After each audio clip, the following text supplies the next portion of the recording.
ഹരി ഓം. എല്ലാവർക്കും നമസ്കാരം.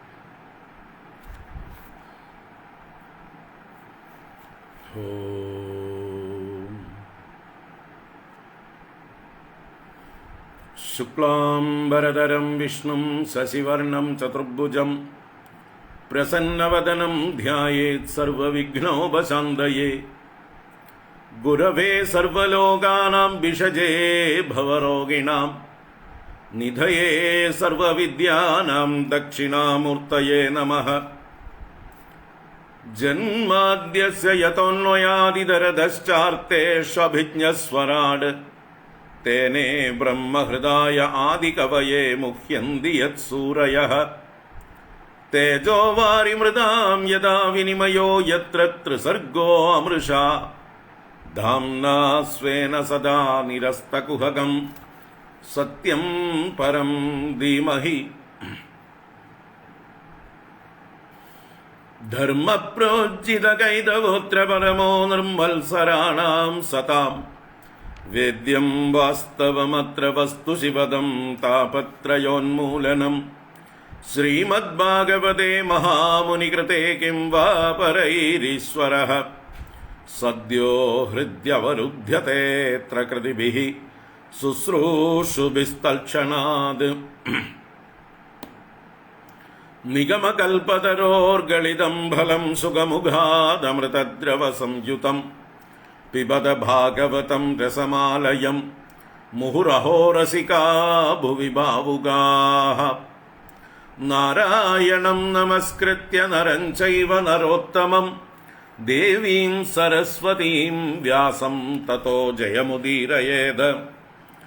യം പ്രവ്രജന്തമനുപേതമപേതകൃത്യം ദ്വൈപായനോ വിരഹകാതര ആജുഹാവ. പുത്രേതി തന്മയതയാ തരവോഭിനേതു തം സർവഭൂതഹൃദയം മുനിമാനതോസ്മി. യസ്വാനുഭാവമഖിലശ്രുതിസാരമേകം അധ്യാത്മദീപമതിതിതീർഷതാം തമോന്തം സംസാരിണാം കരുണയാഃ പുരാണഗുഹ്യം തം വ്യാസസൂനുമുപയാമി ഗുരും മുനീനാം. മൂകം കരോതി വാചാലം പങ്കും ലംഘയത്തെ ഗിരിം യത്കൃപാതമഹം വന്ദേ പരമാനന്ദമാധവം. യം ബ്രഹ്മാ വരുണേന്ദ്രരുദ്രമരുതഃ സ്തുന്വന്തി ദിവ്യൈസ്തവൈഃ വേദൈഃ സാംഗപദക്രമോപനിഷദൈഃ ഗായന്തി യം സാമഗാഃ. ധ്യാനാവസ്ഥിതതദ്ഗതേന മനസാ പശ്യന്തി യം യോഗിനോ യസ്യാന്തം ന വിദുഃ സുരാസുരഗണാഃ ദേവായ തസ്മൈ നമഃ. കോമളം കൂജയൻ വേണും ശ്യാമളോയം കുമാരകഃ വേദവേദ്യം പരം ബ്രഹ്മ ഭാസതാം പുരതോ മമ. ഭൂതൈർമഹദ്ഭിർയയിമാ പുരോ വിഭുഃ നർമായ ചേതേ യദമൂഷു പൂരുഷഃ ഭുങ്ക്തേ ഗുണാൻ ഷോഡശ ഷോഡശാത്മകഃ സോലങ്കൃഷീഷ്ട ഭഗവാൻ വജാംസി മേ. സച്ചിദാനന്ദരൂപായ വിശ്വോത്പത്യാദിഹേതവേ താപത്രയ വിനാശായ ശ്രീകൃഷ്ണായ വയം നുമഃ. കൃഷ്ണായ വാസുദേവായ ഹരയേ പരമാത്മനെ പ്രണതക്ലേശനാശായ ഗോവിന്ദായ നമോ നമഃ. കൃഷ്ണായ വാസുദേവായ ദേവകീനന്ദനായ ച നന്ദഗോപകുമാരായ ഗോവിന്ദായ നമോ നമഃ. നമഃ പങ്കജനാഭായ നമഃ പങ്കജമാലിനേ നമഃ പങ്കജനേത്രായ നമസ്തേ പങ്കജാംഗ്രയേ. പീതാംബരം കരവിരാജിത ശംഖചക്രകൗമോദഗീ സരസിജം കരുണാസമുദ്രം രാധാസഹായമതിസുന്ദരമന്ദഹാസം വാതാലയേശമനിശം ഹൃദി ഭാവയാമി.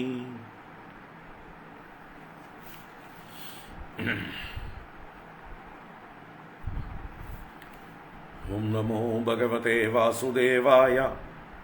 ഓം നമോ നാരായണായ. ഓം ശ്രീകൃഷ്ണ പരമാത്മനേ നമ. ഓം ശ്രീ ഗുരുവായൂരപ്പ ശരണം. ഓം നമഃ പരമഋഷിഭ്യോ നമഃ പരമഋഷിഭ്യഃ.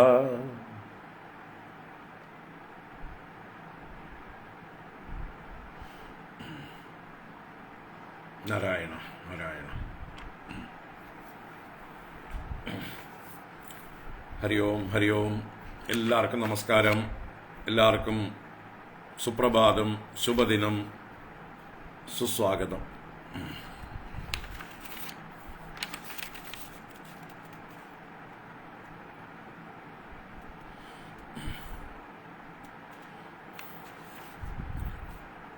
ഭാഗവതജ്ഞാന ഗംഗാ പ്രവാഹം.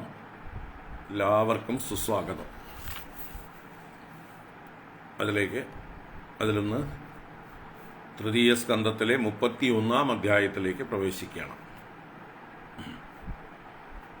തൃതീയ സ്കന്ധം 31-ാം അധ്യായം കപിലോപദേശത്തിൻ്റെ ഏകദേശം അവസാന ഭാഗത്തേക്ക് കടക്കുകയാണ്. 31-ഉം 32-ഉം അധ്യായങ്ങൾ കൂടിയുണ്ട്. ഉപദേശം 33-ാം അധ്യായത്തിൽ ദേവഹൂതി ദേവിയുടെ തപസ്സും ഗതിയും അതാണ്.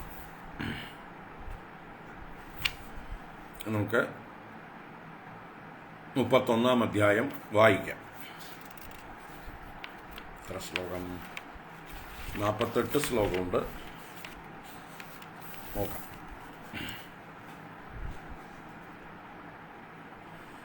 ഓം നമോ ഭഗവതേ വാസുദേവായ. അഥ ശ്രീമദ്ഭാഗവതേ തൃതീയസ്കന്ധേ 31-തമോऽധ്യായഃ. ശ്രീഭഗവാനുവാച. കർമ്മണാ ദൈവനേത്രേണ ജന്തുർദേഹോപപത്തയേ സ്ത്രിയാഃ പ്രവിഷ്ട ഉദരം പുംസോരേതക്കണാശ്രയഃ. കലലം ത്വേകരാത്രേണ പഞ്ചരാത്രേണ ബുദ്ബുദം ദശാഹേന തു കർക്കന്ദൂഃ പേശ്യണ്ഡം വാ തതഃ പരം മാസേന തു ശിരോദ്വാഭ്യാം ബാഹ്വംഗ്ര്യാദ്യംഗവിഗ്രഹഃ. ന ഖലോ മാസ്തി ചർമാണി ലിംഗച്ഛിദ്രോത്ഭവസ്ത്രിഭിഃ ചതുർഭിർദാതവ പഞ്ചഭിക്ഷുത്രിടുദ്ഭവഃ ഷഡ്ഭിർജരായുണാ വീതഃ കുക്ഷൗ ഭ്രാമ്യതി ദക്ഷിണേ മാതുർജഗ്ദാന്നപാനാദ്യൈഃ ഏതദ്ധാതുരസമ്മതേ ശേതേ വിൺമൂത്രയോർഗർത്തേ സജന്തുർജന്തു സംഭവേ കൃമിഭിക്ഷത സർവാംഗഃ സൗകുമാര്യാത് പ്രതിക്ഷണം മൂർച്ഛാമാപ്നോതി ഉരുക്ലേശഃ തത്രത്യൈഃ ക്ഷുധിതൈർമുഹുഃ കടുതീക്ഷ്ണോഷ്ണലവണരൂക്ഷ്മാമ്ലാദിവിരുൽബണൈഃ മാതൃഭുക്തൈരുപസ്പൃഷ്ട സർവാംഗോത്തിതവേദനഃ ഉൽബേന സംവൃതസ്തസ്മിന്നന്ത്രൈശ്ച ബഹിരാവൃതഃ ആസ്തേ കൃത്വാ ശിരക്കുക്ഷൗ ഭുഗ്നപൃഷ്ടശിരോദരഃ അകൽപസ്വാംഗചേഷ്ടായാം ശകുന്തൈവ പഞ്ചരേ തത്ര ലബ്ധസ്മൃതിർദൈവാത് കർമ്മ ജന്മശതോത്ഭവം സ്മരൻ ദീർഘമനുച്ഛ്വാസം ശർമ്മ കിം നാമ വിന്ദതേ ആരഭ്യ സപ്തമാമാസാദ് ലബ്ധബോധോപി വേപിതഃ നൈഗത്രാസ്തേ സൂതിവാതൈഃ വിഷ്ടാ ഭൂരിവ സോദരഃ നാദമാന ഋഷിർഭീതഃ സപ്തവദ്രീഃ കൃതാഞ്ജലിഃ സ്തുവീദതം വിക്ലവയാ വാചാ ഏനോദരേ അർപ്പിതഃ. ജന്തുർവാച. തസ്യോപസന്നമവിതും ജഗദിച്ഛയാത്തനാനാതനോർഭുവി ചലച്ചരണാരവിന്ദം സോഹം വ്രജാമി ശരണം ഹ്യകുതോ ഭയം മേ യേനേദൃശീ ഗതിരദർശ്യ സദോ അനുരൂപാം യസ്ത്വത്ര ബദ്ധൈവ കർമ്മവിരാവൃതാത്മാ ഭൂതേന്ദ്രിയാശയമയീം അവലംബ്യ മായാം ആസ്തേ വിശുദ്ധമവികാരമഖണ്ഡബോധം ആതപ്യമാന ഹൃദയവസിതം നമാമി. യഃ പഞ്ചഭൂതരചിതേ രഹിതഃ ശരീരേ ഛന്നോ യതേന്ദ്രിയഗുണാർത്ഥചിതാത്മഗോഹം തേനാവിഗുണ്ടമഹിമാനം ഋഷിം തമേനം വന്ദേ പരം പ്രകൃതിപുരുഷയോഃ പുമാംസം. യന്മായയോരു ഗുണകർമ്മ നിബന്ധനേസ്മിൻ സാംസാരികേ പതി ചരൻ തദഭിശ്രമേണ നഷ്ടസ്മൃതി പുനരയം പ്രവൃണീതലോകം യുക്ത്യാ കയാ മഹദനുഗ്രഹമന്തരേണ ജ്ഞാനം യതേതദധാത് കഥമസ്സ ദേവഃ ത്രൈകാലികം സ്ഥിരചരേഷ്വനുവർത്തിതാംശഃ തം ജീവകർമ്മ പദവീം അനുവർത്തമാനാഃ താപത്രയോപശമനായ വയം ഭജേമ ദേഹ്യന്യദേഹവിവരേ ജഡരാഗ്നിനാ സൃഗ്വിന്മൂത്രകൂപപതിതോ ഭൃശതപ്തദേഹഃ ഇച്ഛന്നിതോ വിവസിതും ഗണയൻ സ്വമാസാൻ നിർവാസ്യത്തെ കൃപണധീർഭഗവൻ കദാനു യേനേദൃശീം ഗതിമസൗ ദശമാസ്യൈഷ സംഗ്രാഹിതഃ പുരുദയേന ഭവാദൃശേന സ്വേനൈവ തുഷ്യതു കൃതേന സദീനനാദഃ കോ നാമ തൽപ്രതിവിനാഞ്ജലിമസ്യ കുര്യാത് പശ്യത്യയം തിഷണയാ നനു സപ്തവദ്രിഃ ശാരീരകേതമശരീരി അപരസ്വതേഹേ യൽ സൃഷ്ടയാ സംതമഹം പുരുഷം പുരാണം പശ്യേ ബഹിർഹൃദി ചൈത്യമിവ പ്രതീതം സോഹം വസന്ന വിവിഭോ ബഹുദുഃഖവാസം ഗർഭാന്ന നിർജിഗമിഷേ ബഹിരന്തകൂപേ യത്രോപയാതം ഉപസർപ്പതി ദേവമായ മിഥ്യാമതിർയതനു സംസൃതി ചക്രമേ തത് തസ്മാദഹം വിഗത വിക്ലവ ഉദ്ധരിഷ്യേ ആത്മാനമാശു തമസഃ സുഹൃദാത്മനൈവ ഭൂയോ യഥാ വ്യസനമേതദനേകരന്ധ്രം മാമേ ഭവിഷ്യതുപസാദിത വിഷ്ണുപാദഃ കപില ഉവാച ഏവം കൃതമതിർഗർഭേ ദശമാസ്യസ്തുവൻ ഋഷിഃ സദ്യ ക്ഷിപത്യവ അവാചീനം പ്രസൂത്യൈ സൂതിമാരുതഃ തേനാവസൃഷ്ടഃ സഹസാ കൃത്വാ വാക്ഷിര ആതുരഃ വിനിഷ്ക്രാമധികൃച്ഛ്രേണ നിരുച്ഛ്വാസോ ഹതസ്മൃതിഃ പതിതോ ഭുവി അസൃങ്മൂത്രേ വിഷ്ടാഭൂരിവ ചേഷ്ടത്തെ രോരൂയതി ഗതേ ജ്ഞാനേ വിപരീതാം ഗതിം ഗതഃ പരച്ഛന്ദം ന വിദുഷാ പുഷ്യമാണോ ജനേന സഹ അനഭിപ്രേതമാപന്നഃ പ്രത്യാഖ്യാതുമനീശ്വരഃ ശായിതോ അശുചി പര്യങ്കേ ജന്തു സ്വേദജ ദൂഷിതേ നേശ കണ്ടൂയനെങ്കാനാം ആസനോത്ഥാന ചേഷ്ടനെ തുദന്ത്യാമത്വജം ദംശാമശകാമത്കുണാദയഃ രുദന്തം വിഗതജ്ഞാനം കൃമയ കൃമികം യഥാ ഇത്യേവം ശൈശവം ഭുക്ത്വാ ദുഃഖം പൗഗണ്ഡമേവ ച അലബ്ധാഭിപ്സിതോ ജ്ഞാനാത് ഇദ്ദമന്യുഃ ശുചാർപ്പിതഃ സഹ ദേഹേന മാനേന വർദ്ധമാനേന മന്യുനാ കരോതി വിഗ്രഹം കാമി കാമിഷ്വന്തായ ചാത്മനഃ ഭൂതൈ പഞ്ചവിരാരബ്ധേ ദേഹേ ദേഹ്യബുധോ അസകൃത അഹം മമേത്യസദ്ഗ്രാഹഃ കരോതി കുമതിർമതിം തദർത്ഥം കുരുതേ കർമ്മ യദ്ബദ്ധോ യാതി സംസൃതിം യോനുയാതി തദത്ക്ലേശം അവിദ്യാ കർമ്മബന്ധനഃ യദ്യസദ്വിപ്പതി പുനഃ ശിഷ്ണോദരകൃതോദ്യമൈഃ ആസ്തിതോ രമതേ ജന്തുഃ തമോ വിശതി പൂർവവത് സത്യം ശൗചം ദയാ മൗനം ബുദ്ധിഃ ശ്രീർഹ്രീര്യശക്ഷമാ ശമോദമോ ഭഗശ്ചേതി യൽസംഗാദ്യാദി സംശയം തേഷ്വശാന്തേഷു മൂഢേഷു ഖണ്ഡിതാത്മസു അസാധുഷു സംഗം ന കുര്യാത് ശോച്യേഷു യോഷിത് ക്രീഡാമൃഗേഷു ച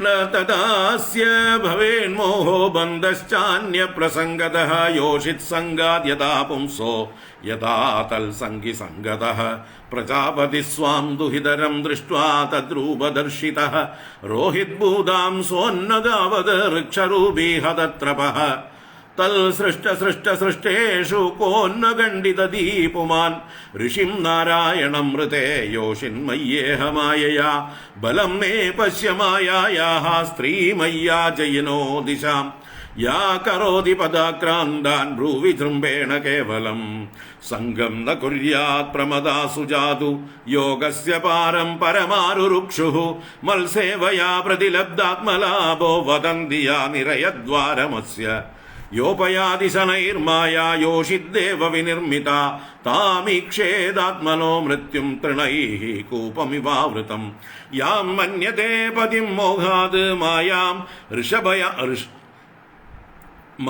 ഋഷഭായതീം മന്മായാമൃഷഭായതീം സ്ത്രീത്വം സ്ത്രീസംഗതഃ പ്രാപ്തോ വിത്താപത്യഗൃഹപ്രദം താമാത്മനോ വിജാനീയാത് പത്യപത്യഗൃഹാത്മകം ദൈവോപസാദിതം മൃത്യും മൃഗയോർഗായനം യഥാ ദേഹേന ജീവഭൂതേന ലോകാത് ലോകമനുവ്രജൻ ഭുഞ്ജാന ഏവ കർമാണി കരോത്യവിരതം പുമാൻ ജീവോ ഹ്യസ്യാനുഗോ ദേഹോ ഭൂതേന്ദ്രിയമനോമയഃ തന്നിരോധോസ്യ മരണം ആവിർഭാവസ്തു സംഭവഃ ദ്രവ്യോപലബ്ധിസ്ഥാനസ്യ ദ്രവ്യേക്ഷായോഗ്യതാ യഥാ തൽപഞ്ചത്വമഹം മാനാദുൽപത്തിർദ്രവ്യദർശനം യഥാക്ഷ്ണോർദ്രവ്യാവയവദർശനായോഗ്യതാ യഥാ തദൈവ ചക്ഷുഷോ ദ്രഷ്ടൃത്വായോഗ്യതാനയോഃ തസ്മാന്ന കാര്യസന്ത്രാസോ ന കാർപ്പണ്യം ന സംഭ്രമഃ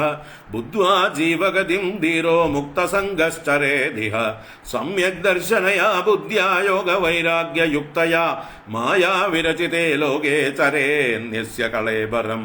ഹരി ഓം. ഇത് ശ്രീമദ്ഭാഗവതേ മഹാപുരാണേ പരമഹംസ്യാം സംഹിതായാം തൃതീയസ്കന്ധേ കാപിലയോപാഖ്യാനേ ജീവഗതിർനാമ ഏകത്രിംശത്തമോऽധ്യായഃ. സർവത്ര ഗോവിന്ദനാമ സങ്കീർത്തനം. ഗോവിന്ദ ഗോവിന്ദ. നാരായണാഖില ഗുരോ ഭഗവൻ നമസ്തേ. നാരായണാഖില ഗുരോ ഭഗവൻ നമസ്തേ. നാരായണാഖില ഗുരോ ഭഗവൻ നമസ്തേ. നാരായണ.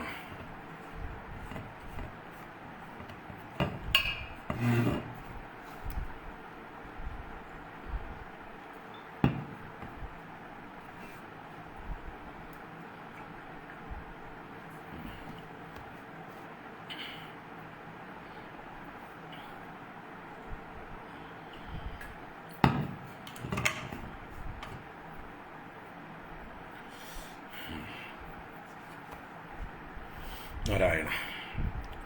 ഹരി ഓം. എല്ലാവർക്കും ഒരിക്കൽ കൂടെ നമസ്കാരം, ഒരിക്കൽ കൂടെ സുസ്വാഗതം.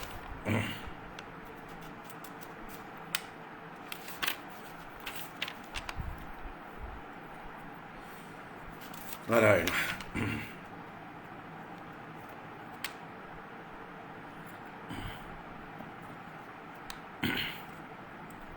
ജീവന്റെ സംസാരഗതി എന്ന ഭാഗമാണ് കപില ഭഗവാൻ അമ്മയ്ക്ക് പറഞ്ഞു കൊടുക്കുന്നത്.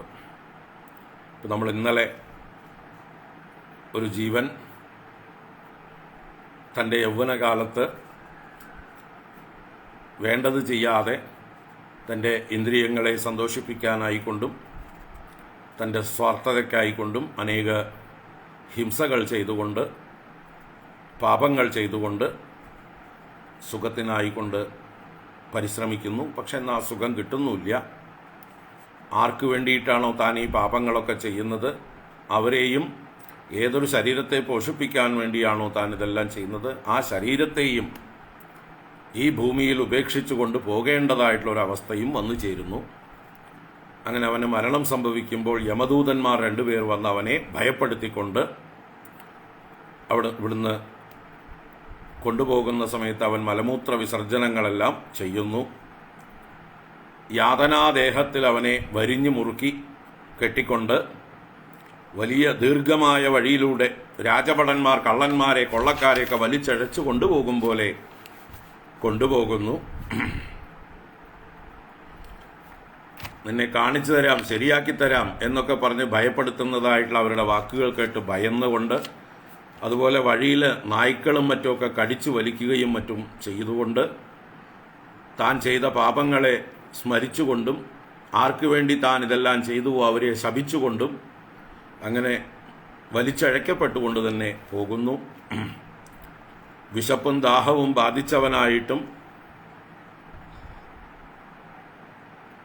സൂര്യകിരണങ്ങളാലും കാട്ടുതീയിനാലും കൊടുങ്കാറ്റിനാലും വെന്തുപഴുത്തിരിക്കുന്ന മണലിലൂടെ വലിച്ചഴക്കപ്പെട്ടും വിശ്രമിക്കാൻ ഒരിടത്തും ഒരു നിഴൽ പോലുമില്ലാതെയും കുടിക്കാൻ അല്പം പോലും വെള്ളമില്ലാതെയും അങ്ങനെ സന്തപിച്ചുകൊണ്ട് കഷ്ടപ്പെട്ട് നീങ്ങുമ്പോൾ വേഗത പോരാന്ന് തോന്നിയാൽ യമഭടന്മാർ ആ കശ കൊണ്ട് അഥവാ ചാട്ടവാറ് കൊണ്ട് പിന്നിൽ താടിക്കുകയും മറ്റുമൊക്കെ ചെയ്യുകയും അങ്ങനെ സങ്കടത്തോടു കൂടി പോകുന്നു. അവിടെ മൂർച്ഛിച്ച് വീഴും. മോഹാത്സ്യപ്പെട്ട് വീഴും, പിന്നെയും എഴുന്നേൽക്കും, പിന്നെയും ആ യമഭടന്മാരാൽ വലിച്ചഴക്കിക്കൊണ്ടുപോയി യമലോകത്തേക്ക് ചേർക്കും.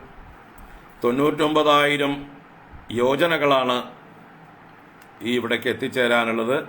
അത് 2-3 മുഹൂർത്തം കൊണ്ട് അവിടേക്ക് എത്തിച്ചേർക്കും. അത്രയും വേഗത്തിലാണ് യാത്ര. അവിടെ ചെന്നു കഴിഞ്ഞാൽ ഏതൊക്കെ നരകങ്ങളാണ്, എന്തെല്ലാം അനുഭവങ്ങളാണ് എന്ന് പറഞ്ഞു 25 മുതൽക്കൊരു 4 ശ്ലോകങ്ങളിൽ. തൻ്റെ ശരീരത്തിൽ വിറക് ചുറ്റി വെച്ചിട്ട് അതിൽ കത്തിച്ച് പച്ചയ്ക്ക് വേവിക്കും. അതുപോലെ തന്നെ തൻ്റെ ശരീരത്തിൽ നിന്ന് മുറിച്ച മാംസത്തെ താൻ തന്നെ ഭക്ഷിക്കണം, അല്ലെങ്കിൽ വേറെ ആരെങ്കിലും മുറിച്ചു തരും, അതിനെ ഭക്ഷിക്കണം.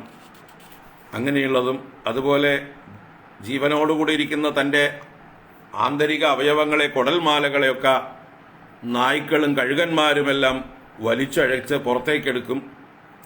അതുപോലെ പാമ്പുകൾ, തേളുകൾ, ഈച്ചകൾ മുതലായതൊക്കെ കടിച്ചു വലിക്കും. അതിൻ്റെ വിഷമെല്ലാം ഏറ്റ് മരിക്കുകയുമില്ല. അതുപോലെ ശരീരത്തെ ഇഞ്ചിഞ്ചായി അവയവങ്ങളായി മുറിച്ചു മുറിച്ച് തള്ളും. ആനയെ കൊണ്ട് പറിച്ചെടുക്കും ഓരോ അവയവങ്ങൾ. പർവ്വതത്തിൻ്റെ മുകളിൽ നിന്ന് വലിച്ചെറിയും. വെള്ളത്തിൻ്റെ അടിയിൽ അമഴ്ത്തിപ്പിടിക്കും, ശ്വാസം കിട്ടില്ല. അല്ലെങ്കിൽ ഗുഹകളിലിട്ട് അടയ്ക്കും, വല്ല കുഴിയിലൊക്കെ ഇട്ടിട്ട് അടച്ചു കളയും. അങ്ങനെ താമിശ്രം, അന്ധതാമിശ്രം, രൗരവം മുതലായിട്ടുള്ള നരകങ്ങളിലൊക്കെ അവരവർ ചെയ്ത കർമ്മത്തിനനുസരിച്ചിട്ടുള്ളതായിട്ടുള്ള ഭോഗങ്ങളെ അല്ലെങ്കിൽ നരകയാതനകളെ അവിടുന്ന് അനുഭവിക്കുന്നു. അല്ലയോ അമ്മേ, ഈ സ്വർഗവും നരകവും സംശയിക്കേണ്ട, ഇവിടെ തന്നെ കാണുന്നില്ലേ അമ്മ? ഇതിൻ്റെ കുറച്ചുകൂടി കൂടിയ ഒരു ഭാവമാണ് നരകങ്ങൾ. അതുകൊണ്ട് ഇല്ല എന്നൊന്നും വിചാരിക്കേണ്ട. അപ്പോൾ ഇങ്ങനെ തൻ്റെ ശരീരം ഭരിക്കാനോ തൻ്റെ കുടുംബം ഭരിക്കാനോ ആയിട്ട് പാപങ്ങൾ ചെയ്തവർ അതിനെയൊക്കെ ഇവിടെ, ആ കുടുംബത്തെയും ശരീരത്തെയും ഇവിടെ ഉപേക്ഷിച്ചുകൊണ്ട് എന്താണോ താൻ ചെയ്ത കർമ്മം അതിൻ്റെ ഫലം അനുഭവിക്കുവാനായിക്കൊണ്ട് പരലോകത്തിലേക്ക് പോകുന്നു. ഒറ്റയ്ക്കാണ് പോകേണ്ടി വരിക, ആരും കൂട്ടുവരില്ല. ആർക്ക് വേണ്ടി ചെയ്തു അവരൊന്നും കൂട്ടുവരില്ല. എന്താണ് വഴിയാത്രയ്ക്കുള്ള ഭക്ഷണം? താൻ ചെയ്ത പാപങ്ങളെ തന്നെയാണ് ഭക്ഷണമായിട്ട് വഴിയിൽ കൊണ്ടുപോകേണ്ടത്. കുശലേതര പാതേയ, മറ്റു ഭൂതങ്ങളെ ദ്രോഹിച്ച് എന്താണോ താൻ സമ്പാദിച്ച പാപങ്ങൾ അത് തന്നെയാണ് വഴിയിൽ തനിക്കുള്ള ഭോഗം. അങ്ങനെ താൻ ചെയ്ത കർമ്മങ്ങളുടെ ഫലമായിട്ട് തനിക്ക് വന്നു ചേർന്നതായിട്ടുള്ള ദുരിതങ്ങളെ താൻ തന്നെ നരകത്തിൽ അനുഭവിച്ചുകൊണ്ട് അവിടെ അവശനായി ഇതെല്ലാം എന്താ പറയുക, ധനം പോയ ഒരു ആതുരനെ പോലെ കടന്ന് കഷ്ടപ്പെട്ട് അനുഭവിക്കുന്നു. അങ്ങനെ അധർമ്മം കൊണ്ട് മാത്രം തൻ്റെ കുടുംബഭരണം നടത്താൻ ഉത്സാഹിക്കുന്ന ഒരു ജീവൻ തമസിൻ്റെ അല്ലെങ്കിൽ നരകത്തിൻ്റെ ഏറ്റവും വലിയ സ്ഥാനമായിരിക്കുന്ന അന്ധതാമിശ്രം എന്ന ആ നരകത്തെയും പ്രാപിക്കുന്നു. അപ്പോൾ ഈ മനുഷ്യലോകത്തിൻ്റെ താഴത്ത് ഏതൊക്കെ യോനികളുണ്ടോ, ഏതൊക്കെ യാതന സ്ഥാനങ്ങളുണ്ടോ അവിടെയെല്ലാം ചെന്ന് അതെല്ലാം അനുഭവിച്ചതിന് ശേഷം പിന്നീട് കുറേ ശുദ്ധനായി കഴിയുമ്പോൾ വീണ്ടും ഈ മനുഷ്യലോകത്തിലേക്ക് തന്നെ അമ്മയുടെ ഗർഭത്തിലേക്ക് വന്നു ചേരുന്നു.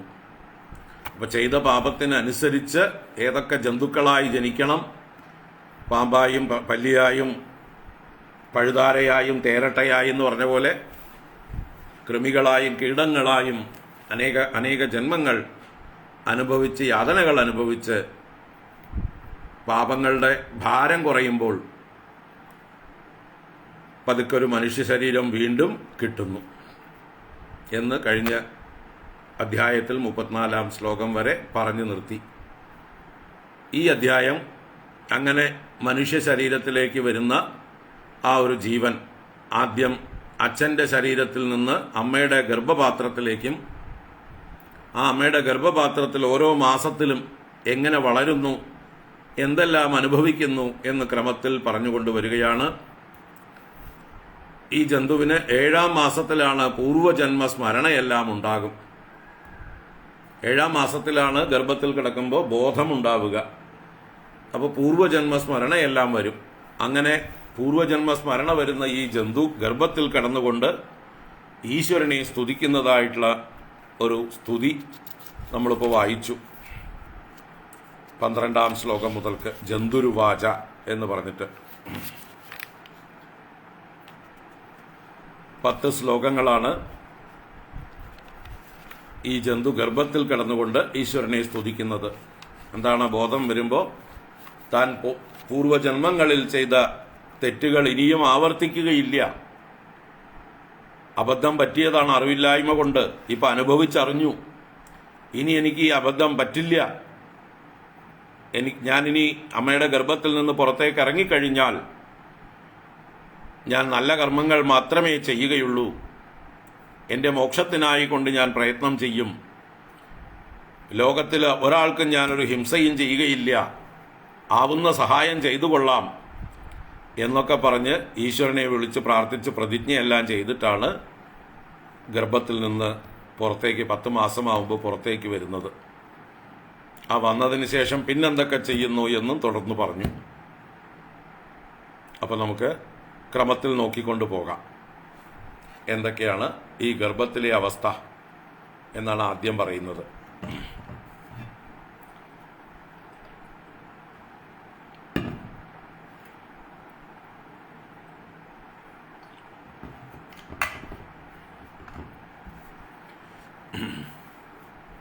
ഒരു തരത്തിലുള്ള സ്കാനിങ്ങും മറ്റുമൊന്നും ഇല്ലാത്ത കാലത്തും നമ്മുടെ പൂർവികർക്ക് ഈ ഗർഭത്തിലുള്ള ബീജത്തിൻ്റെയും ഗർഭത്തിൻ്റെയും അഥവാ ശിശുവിൻ്റെയും ഒക്കെ വളർച്ചയുടെ ഘട്ടങ്ങൾ കൃത്യമായിട്ട് അവർക്ക് അറിവുണ്ടായിരുന്നു. അവർക്ക് സ്കാനിങ്ങിൻ്റെ ആവശ്യമൊന്നും ഉണ്ടായിരുന്നില്ല. വളരെ വൃത്തിയായിട്ടാണ് ഓരോ അവസ്ഥയിലും എന്താണ് ഈ ഗർഭത്തിൽ സംഭവിക്കുന്നത് എന്ന് പറഞ്ഞു തരികയാണ്. ഇതുതന്നെയാണ് നമ്മുടെ അധ്യാത്മരാമായണത്തിൽ സമ്പാദിവാക്യം എന്ന ഭാഗത്ത് നിശാകരമുനി സമ്പാദിക്ക് പറഞ്ഞു കൊടുത്ത കാര്യം സമ്പാദി വാനരന്മാർക്ക് പറഞ്ഞു കൊടുക്കുന്നുണ്ട്. ജീവന്റെ സംസാരഗതി അവിടെയും ഇതൊക്കെ തന്നെയാണ് പറയണത്. അത് മലയാളത്തിൽ പറഞ്ഞു, ഇവിടെ ദാ കപില ഭഗവാൻ സംസ്കൃതത്തിൽ പറഞ്ഞു. ഇതാണ് ആദ്യം പറഞ്ഞത്. ഇതൊന്ന് എഴുത്തച്ഛൻ വളരെ മനോഹരമായിട്ട് മലയാളത്തിലേക്ക് എടുത്തിട്ടുണ്ട്. അല്ലെങ്കിൽ വാത്മീകി രാമായണത്തിലും ആവശ്യത്തിനുള്ളതുണ്ട്. വാത്മീകി രാമായണത്തിലും സമ്പാദിവാക്യമുണ്ട്. ആദ്യത്തെ രാമായണം വാത്മീകി രാമായണം തന്നെയാണ്. അത് ഭാഗവതത്തിനും മുമ്പ് തന്നെ ആയിരിക്കണം. തീർച്ചയായിട്ടും ത്രേതായുഗത്തിലുണ്ടായതാണ് വാത്മീകി രാമായണം. ഈ ഈ ഭാഗവതം കലിയുഗത്തിലുണ്ടായതാണ്.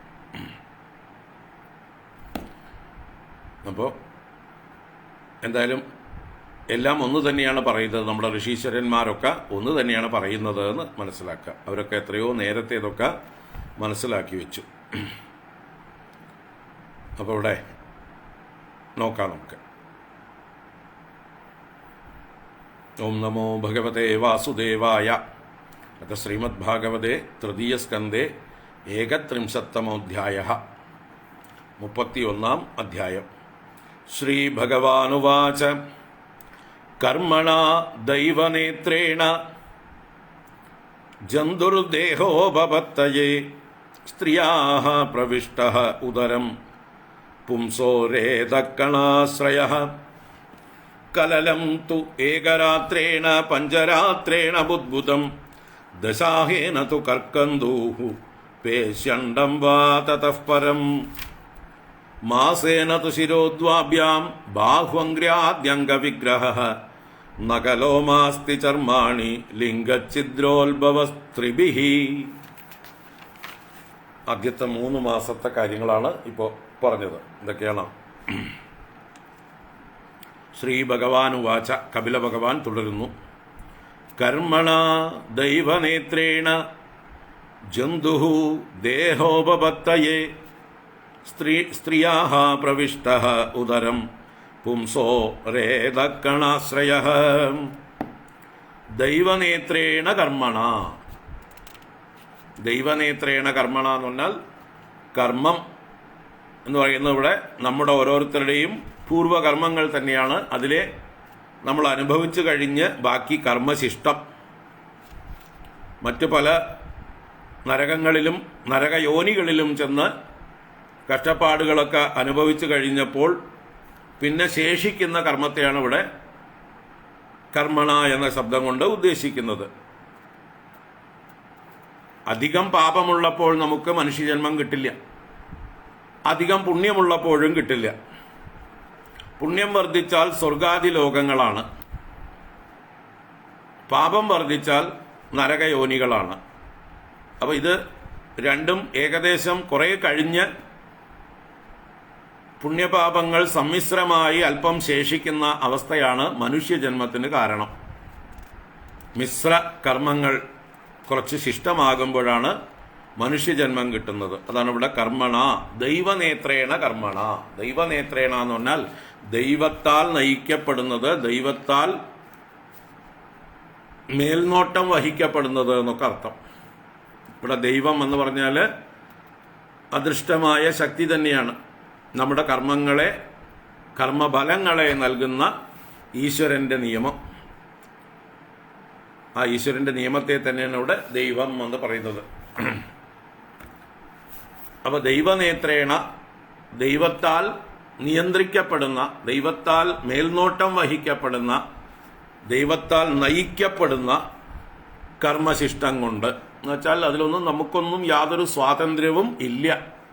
നമ്മുടെ അക്കൗണ്ട് കൃത്യമായിട്ട് അവിടെ മെയിൻറ്റെയിൻ ചെയ്യുന്നുണ്ട്. അത് നോക്കിക്കൊണ്ടാണ് നമ്മളുടെ ജീവിതം, നമുക്ക് എന്തെല്ലാം അനുഭവങ്ങൾ ഈ മനുഷ്യജന്മത്തിൽ വേണം എന്ന് തീരുമാനിക്കുന്നത്. നമ്മുടെ അക്കൗണ്ടിൽ എത്ര പുണ്യപാപങ്ങൾ ഉണ്ട്, ഏതെല്ലാം വാസനകളാണ് നമ്മൾ സഞ്ചയിച്ചിട്ടുള്ളത്, അതിന് ഓരോ സുഖവും ദുഃഖവും അനുഭവിക്കാൻ നമുക്ക് എത്രത്തോളം യോഗ്യതയുണ്ട്, ഇതൊക്കെ കൃത്യമായിട്ടുള്ള കണക്ക് നോക്കുന്ന ശക്തിക്ക് പേരാണ് ദൈവം. അങ്ങനെ ദൈവനേത്രേണ കർമ്മണ ജന്തുഹു, ജന്തുഹു എന്ന് പറഞ്ഞാൽ ഓരോ ജീവനും, ആ പ്രാണി ജന്തു, ജനിക്കുന്ന ജന്തു, ദേഹോപപത്തയെ പുംസഹ രേതക്കണാശ്രയ സ്ത്രീയാഹ ഉദരം പ്രവിഷ്ട. ദേഹ ഉപപത്തയെ, തനിക്ക് ഒരു ദേഹം കിട്ടാനായിക്കൊണ്ട്, ഇവിടെ മനുഷ്യദേഹം കിട്ടാനായിക്കൊണ്ട്, പുംസഹ രേതക്കണാശ്രയ, പുംസഹ പുരുഷന്റെ രേതസ്സിന്റെ അഥവാ അദ്ദേഹത്തിന്റെ വീര്യത്തിന്റെ കണത്തെ ആശ്രയിക്കുന്നു. മാതാപിതാക്കളിൽ പുരുഷന്റെ, ഭർത്താവിന്റെ, ആ ഭർത്താവാണ് ഇയാൾക്ക് ഈ ജന്തുവിന് അച്ഛനായിട്ട് വരാൻ പോകുന്നത്. അപ്പോൾ പിതാവിന്റെ രേതസ്സിൽ അല്പമായി തീരുന്നു, അതിനെ ആശ്രയിക്കുന്നു ഈ ജന്തു. സൂക്ഷ്മരൂപത്തിൽ ആ രേതസ്സിലേക്ക് പ്രവേശിക്കുന്നു. അങ്ങനെ രേതക്കണാശ്രയനായിട്ട് സ്ത്രീയാഹ ഉദരം പ്രവിഷ്ട, സ്ത്രീയുടെ ഉദരത്തെ, ഗർഭത്തെ അവൻ പ്രവേശിക്കുന്നു. അപ്പോൾ ആദ്യം അച്ഛൻ്റെ രേതസ്സിനെ പ്രവേശിച്ച് പിന്നീട് അച്ഛൻ്റെ ശരീരത്തിൽ നിന്ന് അച്ഛൻ്റെ രേതസ്സിലൂടെ അമ്മയുടെ ഗർഭപാത്രത്തിലേക്ക് അത് നിക്ഷേപിക്കപ്പെടുന്നു. ഇവൻ ജനിക്കേണ്ട സാഹചര്യമാകുമ്പോൾ അച്ഛനും അമ്മയും തമ്മിലുള്ള ദാമ്പത്യം ഉണ്ടാവും. അതിലൂടെ ഇവൻ അമ്മയുടെ ഗർഭത്തിലേക്ക് പ്രവേശിക്കുന്നു. അങ്ങനെ പ്രവേശിച്ചു, അതാണ് ഒന്നാമത്തെ ശ്ലോകത്തിൽ, അമ്മയുടെ ഗർഭത്തിലേക്ക് പ്രവേശിച്ചു. തുടർന്ന് കലലം തു ഏകരാത്രേണ പഞ്ചരാത്രേണ ബുദ്ബുദം ദശാഹേന തു കർക്കന്ദൂഹു പേശ്യണ്ഡം വാ തതഃ പരം. ഏകരാത്രേണ കലലം, ഒറ്റ ദിവസം കൊണ്ട് അതൊരു രക്തത്തിൻ്റെ കട്ടി ആയിത്തീരുന്നു. പെട്ടെന്ന് തന്നെ അമ്മയുടെ ഗർഭപാത്രത്തിൽ അവിടെയുള്ള അണ്ഡവുമായി ചേർന്ന് ഒരു രക്തത്തിൻ്റെ കട്ടയായിട്ട് മാറുന്നു എന്നാണ്. രക്തത്തോട് കലർന്നത് കലലം, അല്ലെങ്കിൽ അണ്ഡത്തോട് കലർന്നത് കലലം. അങ്ങനെ ഒരു കലലമായിട്ടൊരു മാറുന്നു അമ്മയുടെ ഗർഭപാത്രത്തിൽ ഒറ്റ രാത്രി കൊണ്ട്. പിന്നെ പഞ്ചരാത്രേണ ബുദ്ബുദം, 5 ദിവസം കൊണ്ട്, 5 രാത്രികൾ കൊണ്ട് ബുദ്ബുദം. ബുദ്ബുദം എന്ന് പറഞ്ഞാൽ ഒരു നുര പോലെ നുരയും പതയുമൊക്കെ പോലെ വൃത്താകാരമായിട്ട് ഒരു ഗോളാകൃതിയായിട്ട് തീരുന്നു. ദശാഹേന കർക്കന്തു, ദശാഹം 10 ദിവസം, 10 ദിവസം കൊണ്ട് കർക്കന്തു എന്ന് പറഞ്ഞാൽ ഒരു എലന്തക്കായ അതുപോലെ ബലമുള്ളതായി തീരുന്നു. മറ്റത് സോഫ്റ്റ് ആയിരുന്നു, അല്ലെങ്കിൽ പത പോലെ ആയിരുന്നുവെങ്കിൽ ഇത് കുറച്ചുകൂടി സോളിഡായി മാറുന്നു എന്നാണ്. 10 ദിവസം കൊണ്ട് കർക്കന്തുവായി തീരുന്നു, എലന്തക്കായ പോലെ ഉരുണ്ട് ഉറയ്ക്കുന്നു. തതഃപരം പേശി അണ്ടം വ, അതിനുശേഷം പിണ്ടാകൃതിയായി പേശിയുള്ളതായോ അല്ലെങ്കിൽ മുട്ടയായോ മാറുന്നു. ഇവിടെ മുട്ടയാവുന്നത് എപ്പോഴാണ്? പക്ഷിയോ മറ്റോ ഒക്കെ ആവാനായിട്ട്. മനുഷ്യരാകുമ്പോൾ മുട്ടയാവില്ല. അപ്പോൾ പക്ഷിജാതിയിൽ പ്രവേശിച്ചാൽ മുട്ടയായിത്തീരും, അല്ലെങ്കിൽ മാംസപിണ്ഡമായിട്ട് തീരും. മാംസപിണ്ഡത്തെയാണ് ഇവിടെ പേശി എന്ന് പറയുന്നത്. പ്രസവിക്കുന്ന ജന്തുക്കളിൽ പേശിയായും മുട്ടയിടുന്ന ജന്തുക്കളിൽ മുട്ടയായും മാറാൻ പോകുന്നു. പിന്നീട് മാസേന തു ശിരോദ്വാഭ്യാം ബാഹ്വംഗ്ര്യാദി അംഗവിഗ്രഹ നഖലോമാസ്തി ചർമാണി ലിംഗഛിദ്രോത്ഭവസ്ത്രിഭിഃ. മാസേന ശിരഃ ദ്വാഭ്യാം ബാഹ്വംഗ്ര്യാദി അംഗവിഗ്രഹ. മാസേന 1 മാസം കൊണ്ട് ശരീരവും ഉടലും 2 ബോൾ പോലെയായി ഉരുണ്ടിരിക്കും. 1 മാസം കൊണ്ട് ശിരസ്സുണ്ടാകും, അപ്പോൾ 2 ബോളുകൾ പോലെ ആയിത്തീരും. ദ്വാഭ്യാം 2 മാസം കൊണ്ട്, ദ്വാഭ്യാം മാസാഭ്യാം എന്നർത്ഥം, 2 മാസം കൊണ്ട് ബാഹു അംഗ്രിയാദി അംഗവിഗ്രഹ, കാല് കയ്യ് മുതലായതൊക്കെ നീണ്ടുവരും. ഈ മാംസപിണ്ഡത്തിൽ നിന്ന് ഉരുണ്ടിരുന്ന മാംസപിണ്ഡത്തിന് കയ്യും കാലും മുളച്ച് നീണ്ടുവരും. ബാഹു അംഗ്രിയാദി അംഗവിഗ്രഹ, അവയവ വിഭാഗമുണ്ടായി വരും എന്നർത്ഥം. വിഗ്രഹം എന്ന് പറഞ്ഞാൽ വിശേഷേണ ഗ്രഹിക്കാവുന്ന വ്യക്തത ഉണ്ടാവുകയാണ്.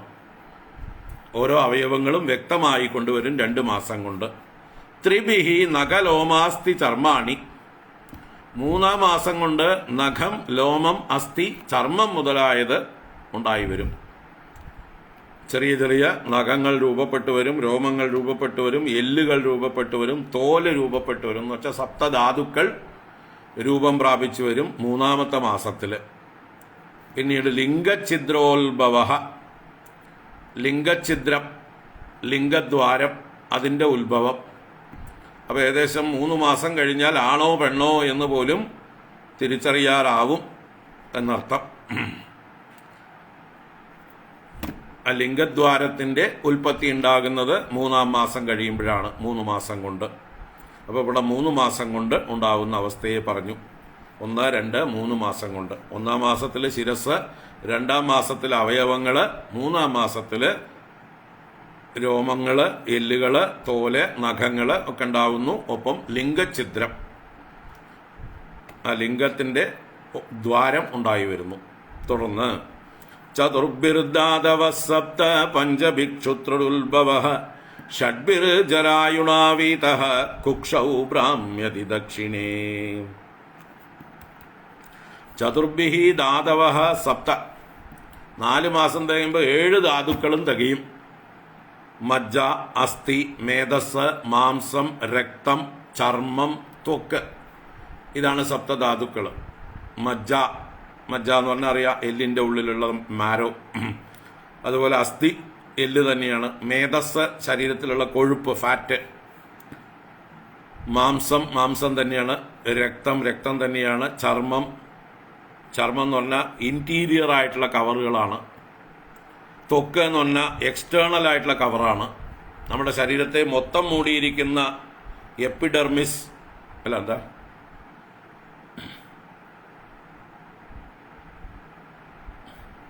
പറയാ, ത്വക്കിന് എപ്പിഡെർമിസ് തന്നെയാണ് അല്ലേ,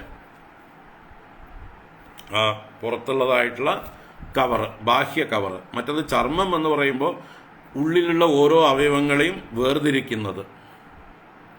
ഇപ്പോൾ കുടലുണ്ട്, കരളുണ്ട്, ഹൃദയമുണ്ട്, വൃക്കയുണ്ട്, ലിവറുണ്ട്, അല്ലെങ്കിൽ ഓരോരോ അവയവങ്ങളും തനിത്തനിയായിട്ട് സെപ്പറേറ്റ് ചെയ്യുന്നത് ചർമ്മം കൊണ്ടാണ്. അതുപോലെ ഈ ത്വക്ക് പൊളിച്ചു കഴിഞ്ഞാൽ ഇതിൻ്റെ ഉള്ളിലും ഒരു ചർമ്മം ഉണ്ട്. ഇതിൻ്റെ അടിയിലുള്ള ഇന്നറായിട്ടുള്ള ലെയർ, അതിന് ചർമ്മം എന്ന് പറയും. അപ്പോൾ ചർമ്മം എന്നുള്ളൊരു ധാതുവാണ്, ത്വക്ക് എന്നുള്ളത് വേറൊരു ധാതുവാണ്. അങ്ങനെ രക്തം, ചർമ്മം, ത്വക്ക്, മുമ്പ് പറഞ്ഞ മജ്ജ, അസ്ഥി, മേധസ്, മാംസം, ഇങ്ങനെ 7 ധാതുക്കളും പൂർണ്ണമാകുന്നു 4 മാസമാവുമ്പോൾ. ചതുർഭിർ ധാതവ സപ്ത പഞ്ചഭിക്ഷുത്രിടുത്ഭവ. 5 മാസമാകുമ്പോഴേക്കും വിശപ്പും ദാഹവുമൊക്കെ ഉത്ഭവിച്ചു തുടങ്ങൂത്രേ. വയറ്റിൽ കിടക്കുന്ന കുട്ടിക്ക് വിശപ്പും ദാഹവും ഉണ്ടാകും. അപ്പം അമ്മയ്ക്കും വിശപ്പും ദാഹവും കൂടും അല്ലേ? ഈ കുട്ടിക്കും കൂടി കൊടുക്കണമല്ലോ, ഉള്ളിലുള്ള ആൾക്കും കൂടി കൊടുക്കണമല്ലോ, 2 ആൾക്കുള്ളത് കഴിക്കണം. അതാണ് 5 മാസമാകുമ്പോൾ വിശപ്പും ദാഹവും കൂടും. ഷഡ്ഭിഹി ജരായുണാ വീതഃ. 6 മാസമാകുമ്പോഴേക്കും ജരായു എന്ന് പറയുന്ന ആ ഒരു പ്ലാസൻ്റ, ഈ ഗർഭത്തെ കവർ ചെയ്യുന്ന കവറ്, അതുകൊണ്ട് മൂടും. അതാണ് ജരായുണാ വീതഃ. എന്നിട്ട് കുക്ഷൗ ബ്രാഹ്മ്യതി ദക്ഷിണേ. ദക്ഷിണേ കുക്ഷൗ ബ്രാഹ്മ്യതി. വയറിന്റെ കുക്ഷിയുടെ വലതുഭാഗത്ത്, ദക്ഷിണ ഭാഗത്ത് പതുക്കെ ചലിക്കാൻ തുടങ്ങും എന്നർത്ഥം. ബ്രാഹ്മ്യതി എന്ന് പറഞ്ഞാൽ കറങ്ങുന്നു എന്നും അർത്ഥമുണ്ട്, ഇളകുന്നു എന്നും അർത്ഥമുണ്ട്, സ്പന്ദിക്കുന്നു എന്നൊക്കെ അർത്ഥമുണ്ട്. ഭ്രമ എന്നുള്ള ധാതുവിന് അനവസ്ഥാനേ എന്നാണ് അർത്ഥം. എന്ന് പറഞ്ഞാൽ ഒരിടത്ത് ഇരിക്കാതിരിക്കുക, ഒരു അവസ്ഥാനം ഇല്ലാതിരിക്കുക, എപ്പോഴും മൂവ് ചെയ്തുകൊണ്ടിരിക്കുക, ചഞ്ചലമായിരിക്കുക, അതിന് ഭ്രമിക്കുക എന്ന അർത്ഥമുണ്ട്. അപ്പോൾ ഭ്രമിക്കുക എന്ന് പറഞ്ഞാൽ കറങ്ങുക എന്ന് മാത്രമല്ല, അനവസ്ഥാനം, സ്പന്ദിക്കുക എന്നൊക്കെ അർത്ഥമാണ്. അപ്പോൾ അങ്ങനെ വലതു കുക്ഷിയിൽ ഇങ്ങനെ ചലിക്കാനായിക്കൊണ്ട് തുടങ്ങും 6-ാം മാസത്തിൽ. അതാണ് ഷഡ്ഭിഹി ജരായുണാവീതഃ കുക്ഷൗ ബ്രാഹ്മ്യതി ദക്ഷിണേ.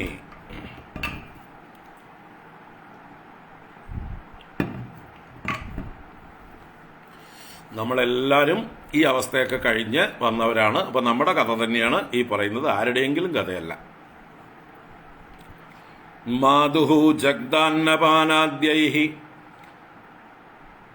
ഏതദ്ധാതു അസമ്മതേ രേഷേതേ വിന്മൂത്രയോർഗർത്തേ സജന്തുഹു ജന്തുസംഭവേ. മാതുഹു ജഗ്ദ അന്നപാനാദ്യൈഹി ഏതദ്ധാതുഹു. മാതുഹു മാതാവിനാൽ, അല്ലെങ്കിൽ മാതാവിൻ്റെ അമ്മയുടെ, ജഗ്ദം എന്ന് പറഞ്ഞാൽ ഭക്ഷിക്കപ്പെട്ടത്, ആ ഭക്ഷിക്കപ്പെട്ടതായിട്ടുള്ള അന്നപാനാദ്യൈഹി, അന്നപാനാദികളെ കൊണ്ട്, ഏതദ്ധാതുഹു വർദ്ധിച്ചതായിട്ടുള്ള ധാതുപുഷ്ടിയോട് കൂടിയിട്ട്. എന്ന് പറഞ്ഞാൽ ഈ ഗർഭത്തിലിരിക്കുന്ന കുട്ടിക്ക് തൂക്കം കിട്ടണമെങ്കിൽ, അതിന് പോഷണം ഉണ്ടാവണമെങ്കിൽ ഗർഭം വഹിക്കുന്ന അമ്മ നല്ലോണം നല്ല ഭക്ഷണങ്ങളൊക്കെ കഴിക്കണം. അപ്പം മാത്രമേ ഈ ഗർഭത്തിലുള്ള ശിശുവിന് ഭാരം ഉണ്ടാവുള്ളൂ, പോഷണം ഉണ്ടാവുള്ളൂ, ആരോഗ്യം ഉണ്ടാവുള്ളൂ. അതാണ് ഏതദ് ധാതു. ഏതത് എന്ന് പറഞ്ഞാൽ വർദ്ധത് എന്നാണ് അർത്ഥം. ഏതതേ വർദ്ധതേ.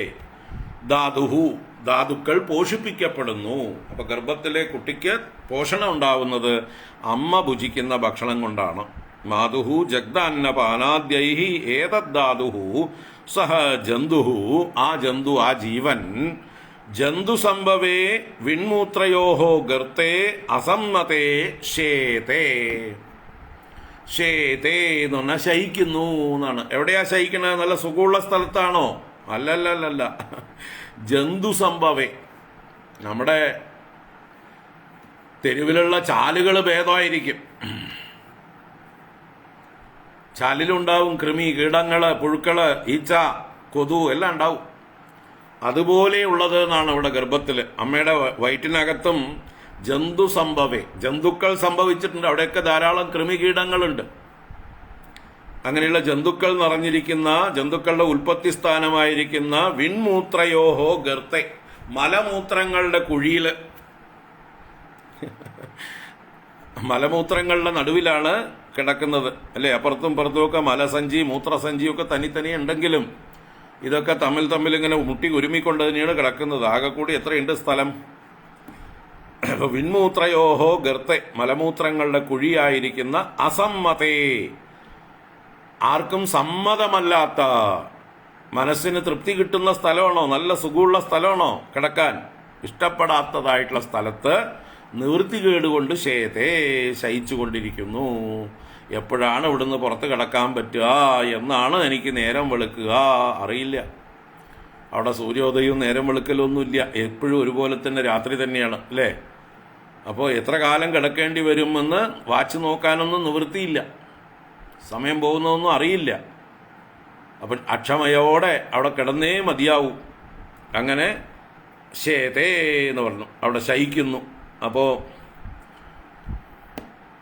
എന്താ പറയുക, എല്ലാം ഒരു സ്ഥലത്ത് തന്നെ നടത്താം. കിടപ്പും ചാപ്പാടും ഒക്കെ ഒരേ സ്ഥലത്ത് തന്നെ. അമ്മയുടെ എന്താ പറയുക, അമ്മ കഴിക്കുന്ന ഭക്ഷണങ്ങളൊക്കെ തനിക്കും കിട്ടുന്നുണ്ട്. അവിടെ ഇരുന്ന് കഴിച്ചുകൊണ്ട്, വായിലൂടെയല്ല കഴിക്കുന്നത്, പൊക്കിൾക്കൊടിയിലൂടെയാണ് കഴിക്കുന്നത്. അങ്ങനെ കഴിച്ചുകൊണ്ട് അതിൻ്റെ നടുവിൽ തന്നെ, വേസ്റ്റിൻ്റെ നടുവിൽ തന്നെയാണ് കിടക്കുന്നത്. ഒരു സ്വാതന്ത്ര്യവും ഇല്ല. മാതുർജഗ്ദാന്നപാനാദ്യൈഹി ഏതദ്ധാതുഹു അസമ്മതേ ശേതേ വിൺമൂത്രയോർഗർത്തേ സജന്തുഹു ജന്തു സംഭവേ. ധാരാളം ജന്തുക്കൾ സംഭവിക്കുന്ന കൃമികീടങ്ങൾ അല്ലേ, പലതരത്തിലുള്ളതായിട്ടുള്ള കീടങ്ങളൊക്കെ അമ്മയുടെ ഉള്ളിലും ഉണ്ടാവും, വയറ്റിലും ഉണ്ടാവും. അവരൊക്കെ കടിക്കുകയും വലിക്കുകയൊക്കെ ചെയ്യും. അടുത്തുള്ളത് ആരാണ് എന്നൊക്കെ അങ്ങനെ കുത്തി കുത്തി നോക്കുക. ആ കുത്തലൊക്കെ കൊണ്ടുകൊണ്ട് കിടക്കേണ്ടി വരും.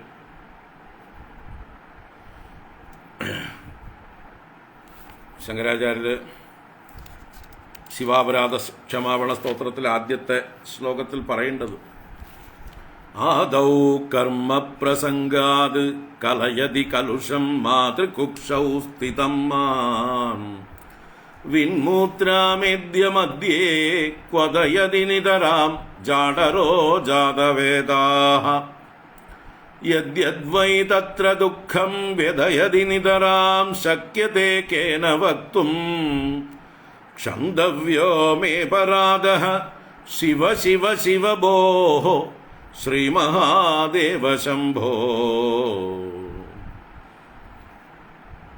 അപ്പോൾ അവിടെ പലതരത്തിലുള്ള നമ്മളെ തപിപ്പിക്കുന്നതായിട്ടുള്ള ദ്രവങ്ങളൊക്കെ ഉള്ള സ്ഥാനമാണ്. കാരണം ദഹനരസമൊക്കെ ഉണ്ട്.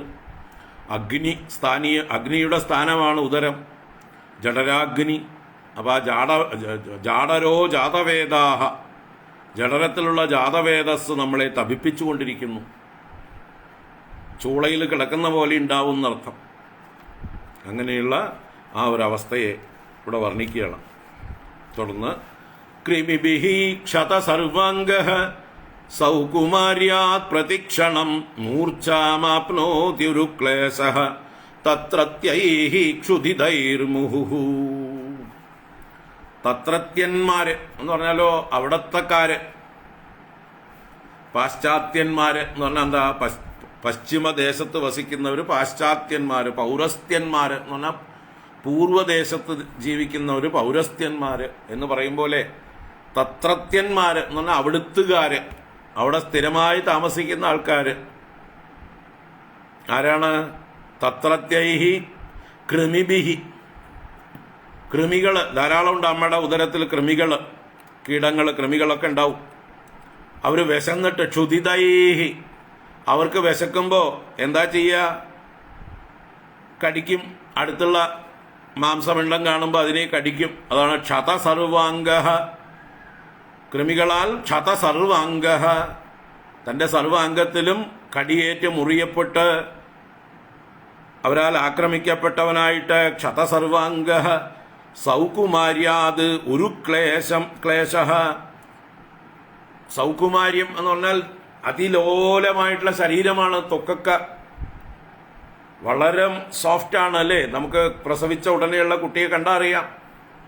അപ്പം എത്ര സോഫ്റ്റ് ആയിട്ടുള്ള ശരീരം, അതിലേക്കാണ് ഈ കൃമികളൊക്കെ യാതൊരു ദാക്ഷിണ്യമില്ലാതെ കടിക്കുന്നത്.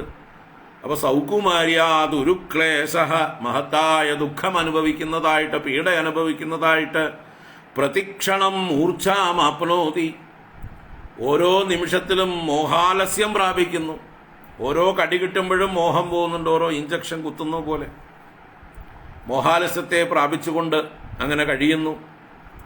കൃമിഭിക്ഷത സർവാംഗഃ സൗകുമാര്യാത് പ്രതിക്ഷണം മൂർച്ഛാമാപ്നോത്യുരുക്ലേശഃ തത്രത്യൈഃ ക്ഷുതിധൈർമുഹുഃ കടുതീക്ഷ്ണോഷ്ണലവണരൂക്ഷാമ്ലാദിഭിരുൽബണൈഃ മാതൃഭുക്തൈരുപസ്പൃഷ്ടഃ സർവാംഗോത്തിതവേദനഃ.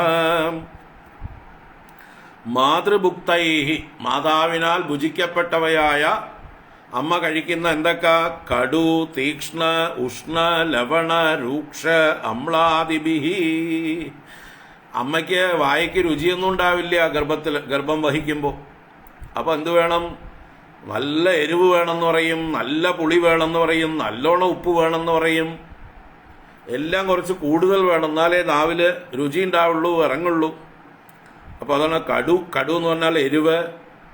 തീക്ഷ്ണം എന്ന് പറഞ്ഞാൽ നല്ല ഉഗ്രമായിട്ടുള്ള സ്വാദുകൾ, മസാലകളുടെയൊക്കെ തീക്ഷ്ണത അല്ലേ. വെളുത്തുള്ളി, കായം, ഇതിൻ്റെയൊക്കെ ഒരു പ്രത്യേകമായിട്ടുള്ള തീക്ഷ്ണത, കുത്തലാണ്. നമുക്ക് ചില ആളുകളൊക്കെ ഇതൊക്കെ ഇട്ട് കുത്തുന്ന ഭക്ഷണങ്ങളെ കഴിക്കുള്ളൂ. നമുക്കിതിൻ്റെ മണം കേട്ടാൽ തന്നെ മൂക്കൊക്കെ എരിയാൻ തുടങ്ങും. നല്ലോണം കുത്തുന്ന ഇതാണ് തീക്ഷ്ണത. അതുപോലെ തന്നെ ഉഷ്ണം, ഉഷ്ണമുള്ള ചൂടോട് കൂടിയിട്ട് കഴിക്കുക എന്ന് പറഞ്ഞ് കഴിക്കും.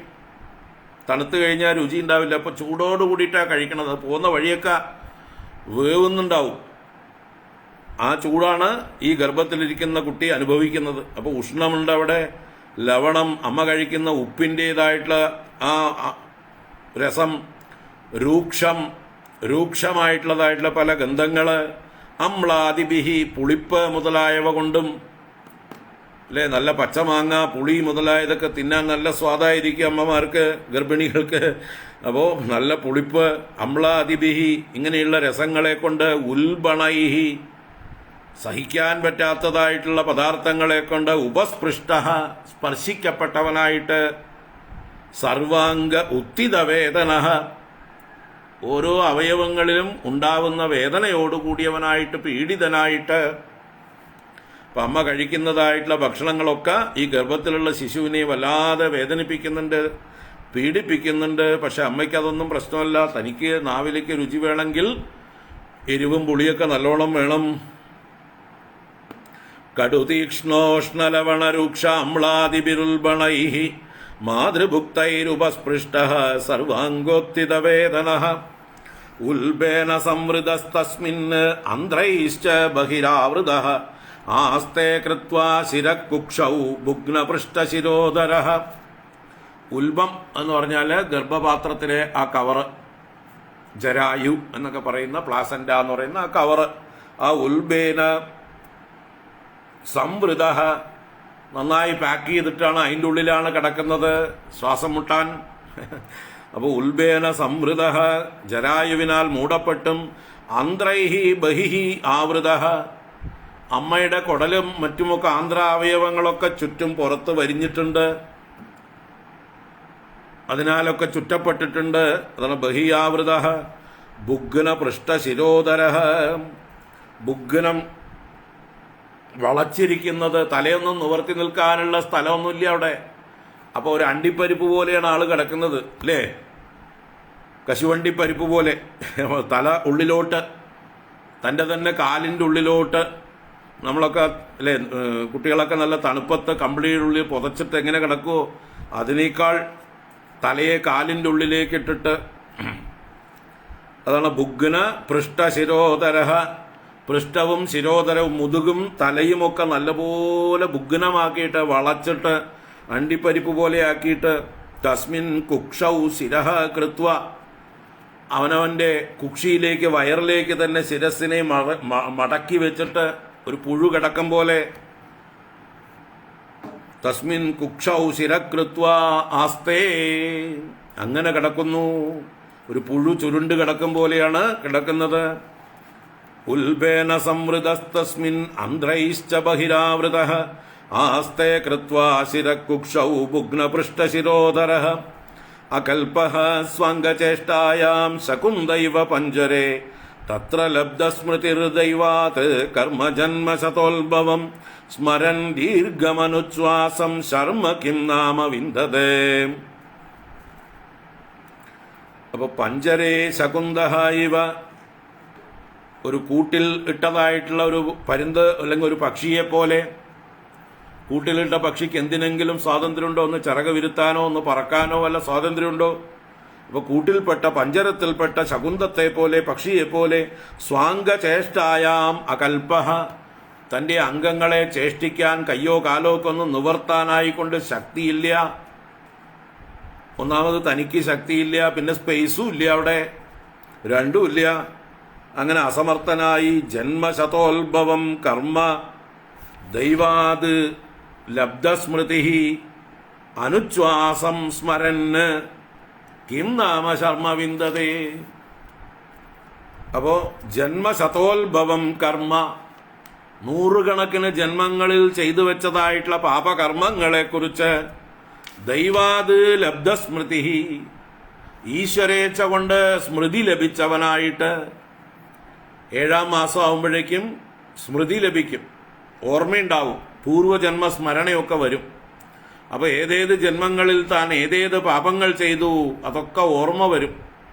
അങ്ങനെ ലബ്ധസ്മൃതിയായിട്ട് അനുച്ഛ്വാസം സ്മരന്, ഉച്ഛ്വാസം ചെയ്യാതെ ശ്വാസം വിടാതെ അതിനെയൊക്കെ സ്മരിക്കുന്നവനായിട്ട് ഓർമ്മിച്ചുകൊണ്ട് കിം നാമ ശർമ്മവിന്ദത്, എന്തൊരു സുഖമാണ് അവിടെ ലഭിക്കാനുള്ളത്? ഈ ഒരവസ്ഥയിൽ സുഖമാണോ? കിം നാമ ശർമ്മവിന്ദതേ, എന്ത് സുഖമാണ് ലഭിക്കുക എന്നൊരു ചോദ്യമാണ് ഇവിടെ കപില ഭഗവാൻ ചോദിക്കുന്നത്.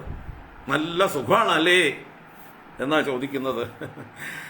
അപ്പൊ ഇങ്ങനെ താൻ ചെയ്ത പാപങ്ങളെയൊക്കെ അനുസ്മരിച്ചുകൊണ്ട് ശ്വാസം പോലും വിടാൻ കഴിയാത്ത രീതിയിൽ എല്ലാം അനുസ്മരിച്ചുകൊണ്ട് അങ്ങനെ വളരെ എന്താ പറയുക കഷ്ടപ്പാടുകളോടുകൂടി എന്ത് സുഖമാണ് അവിടെ അനുഭവിക്കുന്നത്? ഗർഭവാസം കഷ്ടം തന്നെ, കഷ്ടം തന്നെ, കഷ്ടം തന്നെ. ഇതിനാണ് കുംഭീപാകം നരകം എന്ന് പറയുന്നത്. കുംഭീപാകം എന്നൊരു നരകം തന്നെയാണ് അമ്മയുടെ ഗർഭപാത്രം. കുംഭി എന്ന് പറഞ്ഞാൽ കുംഭം എന്നൊക്കെ പറഞ്ഞാൽ കുടം. കുടത്തിലിട്ട് പാകം ചെയ്യുക, നമ്മൾ പുട്ടുക്കുറ്റി വേവിക്കും പോലെ. കുടത്തിലിട്ടിട്ട് വേവിക്കുന്നത് പോലെ നമ്മളെയിട്ട് ഈ കുടത്തിൻ്റെ അകത്തിട്ട് പ്രഷർ കയറ്റി വേവിക്കുകയാണ്, പ്രഷർ കുക്കർ പോലെ. അതാണ് കുംഭി പാകം. അപ്പോൾ ഒരു പ്രഷർ കുക്കറിലാണ് കിടക്കുന്നത് നമ്മൾ. പിന്നീട് ആരഭ്യ സപ്തമാത് മാസാത് ലബ്ധബോധോ വിവേപിതഃ നൈഗത്രാസ്തേ സൂതിവാദൈഃ വിഷ്ടാ ഭൂരിവ സോദരഃ. സപ്തമാസാത് ആരഭ്യ ലബ്ധബോധ അപി, 7-ാം മാസം മുതൽക്ക് ബോധം ലഭിച്ചവനായിരിക്കും. സ്മൃതി ഉണ്ടാവും, പൂർവജന്മ സ്മൃതിയും ബോധവും, ചുറ്റും നടക്കുന്ന കാര്യങ്ങളൊക്കെ വ്യക്തമായിട്ട് അറിയാറാവും. താൻ അനുഭവിക്കുന്ന കഷ്ടപ്പാടുകളൊക്കെ നല്ല ബോധം ഉണ്ടാവും. അങ്ങനെ വിഷ്ടാഭൂഹു സോദരഹ ഇവ, വിഷ്ടാഭു എന്ന് പറഞ്ഞാൽ മലത്തിൽ ജനിച്ചത്, വേസ്റ്റിൽ ജനിച്ചത് വിഷ്ടാഭു. ആ മലത്തിൽ ജനിച്ചൊരു കൃമിയെ പോലെ, സോദരഹ ഇവ, ഒരു സഹോദരനെ പോലെ എന്ന് വെച്ചാൽ സഹോദരൻ എന്ന് പറഞ്ഞാൽ ഉദരത്തിൽ ഒന്നിച്ചു കിടക്കുന്ന പുഴുവിനെ പോലെ. സൂതിവാദൈഹി വേപിതഃ ന ഏകത്ര ആസ്തെ. സൂതികാല വായു, സൂതിവാദം, പ്രസവത്തിന് തയ്യാറാവുന്ന അമ്മയുടെ ഉള്ളില് പല വായുക്കൾ പ്രവർത്തിക്കാൻ തുടങ്ങും. അപ്പൊ ആ വായുവിനാൽ വേപിതഃ ചലിപ്പിക്കപ്പെട്ടവനായിട്ട് ന ഏകത്ര ആസ്തെ, ഒരിടത്ത് ഇരിക്കുകയില്ല. നമ്മുടെ ഗർഭത്തിൻ്റെ ഉള്ളിൽ, ഉദരത്തിൻ്റെ ഉള്ളിൽ അങ്ങോട്ടും ഇങ്ങോട്ടും ഒക്കെ എടുത്ത് ഈ വായു സ്ഥലം മാറ്റം ഉണ്ടാക്കും. അങ്ങനെ ഒരിടത്ത് കിടക്കാൻ പറ്റില്ല. ഈ കൃമി കിടന്ന് ഞെളിയുന്നത് പോലെ കിടന്ന് ഞെളി പിരികൊള്ളുന്നർത്ഥം. ആരഭ്യ സപ്തമാത് മാസാത് ലബ്ധബോധോ വിവേപിതഃ നൈഗത്രാസ്തേ സൂതിവാദൈഃ വിഷ്ടാ ഭൂരിവ സോദരഃ. വല്ല ബോധമില്ലായിരുന്നെങ്കിൽ രക്ഷയുണ്ടായിരുന്നു അല്ലേ? അനസ്തേഷ്യ കൊടുത്തിട്ട് മയങ്ങി കിടക്കും പോലെ കിടക്കാമായിരുന്നു. പക്ഷെ അത് നിവൃത്തിയില്ല, ബോധമുണ്ട്. അപ്പോൾ ബോധത്തോടു കൂടിയിട്ടാണ് ഈ ക്ലേശങ്ങളൊക്കെ അനുഭവിക്കുന്നത്. നാദമാന ഋഷിർഭീതഃ സപ്തവദ്രിഃ കൃതാഞ്ജലിഃ സ്തുവീദതം വിക്ലഭയാ വാചായേനോദരേർപ്പിതഃ. നാദമാനഃ, നാഥമാനൻ എന്ന് പറഞ്ഞാൽ മറ്റുള്ളവരാൽ രക്ഷിക്കപ്പെടേണ്ടവനാണ് നാഥമാനൻ. ഇവിടെ അവശൻ എന്ന അർത്ഥത്തിൽ, അവശന്മാരെ മറ്റുള്ളവരാണല്ലോ രക്ഷിക്കുക. അപ്പോൾ അനാഥൻ, അവശൻ എന്നൊക്കെ അർത്ഥമാണ്. നാഥമാനഹ, പരവശനായിട്ട്, അധികം പാരവശ്യമുള്ളവനായിട്ട്. ഋഷിഹി, ഇവിടെ ഋഷി എന്ന് പറയുന്നത് ബോധമുള്ളവനായിട്ട്, ജ്ഞാനമുള്ളവനായിട്ട് എന്നൊക്കെ അർത്ഥം. പൂർവജന്മസ്മരണയും വിവേകവുമൊക്കെ ഉള്ളവനായിട്ട്, താൻ മുമ്പ് ചെയ്ത തെറ്റിന്റെ ഫലമാണ് താനിപ്പോൾ അനുഭവിക്കുന്നത് എന്നുള്ള ജ്ഞാനോദയമുള്ളവനായിട്ട്. ഋഷിഹി ഭീതഃ, അത്യധികം ഭയപ്പെട്ടവനായിട്ട്. സപ്തവദ്രിഹി കൃതാഞ്ജലിഹി, 7 ധാതുക്കളാൽ ബന്ധിക്കപ്പെട്ടവനായിട്ട് എന്നർത്ഥമാണ് ഇവിടെ സപ്തവദ്രിഹി. 7 ചരടുകൾ പോലെ 7 ധാതുക്കളാൽ ബന്ധിക്കപ്പെട്ടിരിക്കുന്നു. അങ്ങനെ സപ്തവദ്രിഹി, 7 ധാതുക്കളാൽ ബന്ധിക്കപ്പെട്ട്. കൃതാഞ്ജലിഹി, ഉള്ളിലെ അഞ്ജലി ബന്ധം ചെയ്തവനായിട്ട്, തൊഴുകയോട് കൂടിയിട്ടാണ്. കൃതാഞ്ജലിഹി ഏന ഉദരേ അർപ്പിതഃ, ഏതൊരുവനാൽ താൻ ഉദരത്തിൽ അർപ്പിക്കപ്പെട്ടുവോ, ഏതൊരു ഈശ്വരനാൽ താൻ ഉദരത്തിൽ അർപ്പിക്കപ്പെട്ടുവോ ആ ഭഗവാനെ, തം അവനെ, വിക്ലബയാ വാചാ സ്തുവീത, വിക്ലബയ വൈക്ലഭ്യത്തോടു കൂടിയത് എന്ന് പറഞ്ഞാലോ വിഷമത്തോടു കൂടിയത്, പീഡയോടുകൂടിയത്, ഗദ്ഗത കണ്ഠത്തോടു കൂടിയത് എന്നൊക്കെ അർത്ഥം.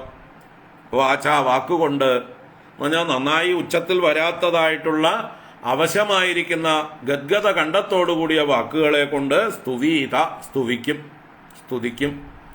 അപ്പോൾ ഗർഭപാത്രത്തിൽ ബോധത്തോടു കൂടിയവനായി, താൻ ചെയ്ത അപരാധങ്ങളെക്കുറിച്ച് ഓർക്കുന്നവനായി, താൻ ചെയ്തിട്ടുള്ള പാപങ്ങളുടെയൊക്കെ ഫലം താൻ അനുഭവിക്കേണ്ടി വരുമല്ലോ എന്നുള്ള ഭയമുള്ളവനായിട്ട്, ഇതിൽ നിന്നൊക്കെ എങ്ങനെ രക്ഷ നേടാമെന്നുള്ള വിചാരത്തോടുകൂടി അഞ്ജലി കൂപ്പിക്കൊണ്ട് തന്നെ ഈ ഗർഭപാത്രത്തിലേക്ക് നിക്ഷേപിച്ച ഈശ്വരനെ ഗദ്ഗത കണ്ഠനായി കരഞ്ഞുകൊണ്ട് സ്തുതിക്കും എന്ന് പറയുകയാണ്. ആ സ്തുതിയാണ് ഇനി 10 ശ്ലോകങ്ങൾ.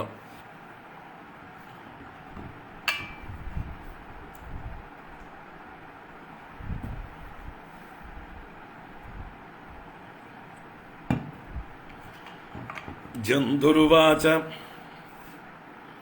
തസ്യോപസന്നമവിതും ജഗദിച്ഛയാത്തനാനാതനോർ ഭുവി ചലച്ചരണാരവിന്ദം സോഹം വ്രജാമി ശരണം ഹ്യകുതോ ഭയം മേ യേനേ ദൃശീ ഗതിരദർശി അസതോനുരൂപാ. ജന്തുരുവാച തസ്യോപസന്നമവിതും ജഗദിച്ഛയാത്തനാനാതനോഃ ഭുവി ചലച്ചരണാരവിന്ദം സോഹം വ്രജാമി ശരണം ഹ്യകുതോ ഭയം മേ യേനേ ദൃശീ ഗതിരദർശി അസതോനുരൂപാം. ആ ഭഗവാന്റെ പാദപത്മത്തെ ഞാനിതാ ശരണം പ്രാപിക്കുന്നു എന്നാണ് ഇതിലെ പ്രധാനമായിട്ടുള്ള പ്രാർത്ഥന. ഏത് ഭഗവാൻ? എന്ത് ചെയ്യുന്ന ഭഗവാൻ? ഇപ്പൊ തന്നെ എന്ത് ചെയ്തിരിക്കുന്നു? അപ്പൊ ഈ ലോകത്തെ രക്ഷിക്കുന്നവനും താൻ ചെയ്ത കർമ്മങ്ങൾക്ക് തനിക്ക് ഇതുപോലെയുള്ളതായിട്ടുള്ളൊരു അവസ്ഥയെ നൽകിയിരിക്കുന്നവനുമായിരിക്കുന്ന ആ നിയാമകനായ ഈശ്വരന്റെ പാദാരവിന്ദങ്ങളെ ഞാനിതാ ആശ്രയിക്കുന്നു എന്നാണ് ഇവിടുത്തെ പ്രാർത്ഥന. എന്താ പറയണത് ഇവിടെ? തസ്യ ഉപസന്നം അവിതും ജഗത് ഇച്ഛയാ ആത്തനാനാതനോഹോ. അപ്പൊ ഉപസന്നം ജഗത് അവിതും, ഉപസന്നം എന്ന് പറഞ്ഞാൽ തൻ്റെ അടുത്തേക്ക് വന്നത്. ഉപസമീപേ സന്നം ആസന്നം, ഷദ്ല് എന്നുള്ളതായിട്ടുള്ള ധാതു, അവസാദനം, തളർന്ന് തൻ്റെ മുമ്പിൽ ശരണം പ്രാപിച്ചത് ഉപസന്നം. അപ്പൊ തൻ്റെ മുമ്പിൽ അഭയം പ്രാപിച്ചതായിട്ടുള്ള ജഗത്ത് അവിതും. ജഗത്ത് എന്ന് പറഞ്ഞാൽ ലോകരെ, ലോകത്തിലുള്ള സകലരെയും രക്ഷിക്കുവാനായിക്കൊണ്ട്, അവിതും അവനം ചെയ്യുവാനായിക്കൊണ്ട്, ഇച്ഛയാ ആത്തനാനാതനോഹോ തസ്യ, ഇച്ഛയ തൻ്റെ സ്വേച്ഛ കൊണ്ട്, ആത്തനാനാതനോഹോ സ്വീകരിച്ചിരിക്കുന്ന നാനാ ശരീരങ്ങളോടുകൂടിയവനായ തസ്യ അവന്റെ, ആ ഈശ്വരന്റെ പാദാരവിന്ദത്തെ ഞാൻ ശരണം പ്രാപിക്കുന്നു. അതാണ് തസ്യ ചരണാരവിന്ദം അഹം ശരണം വ്രജാമി.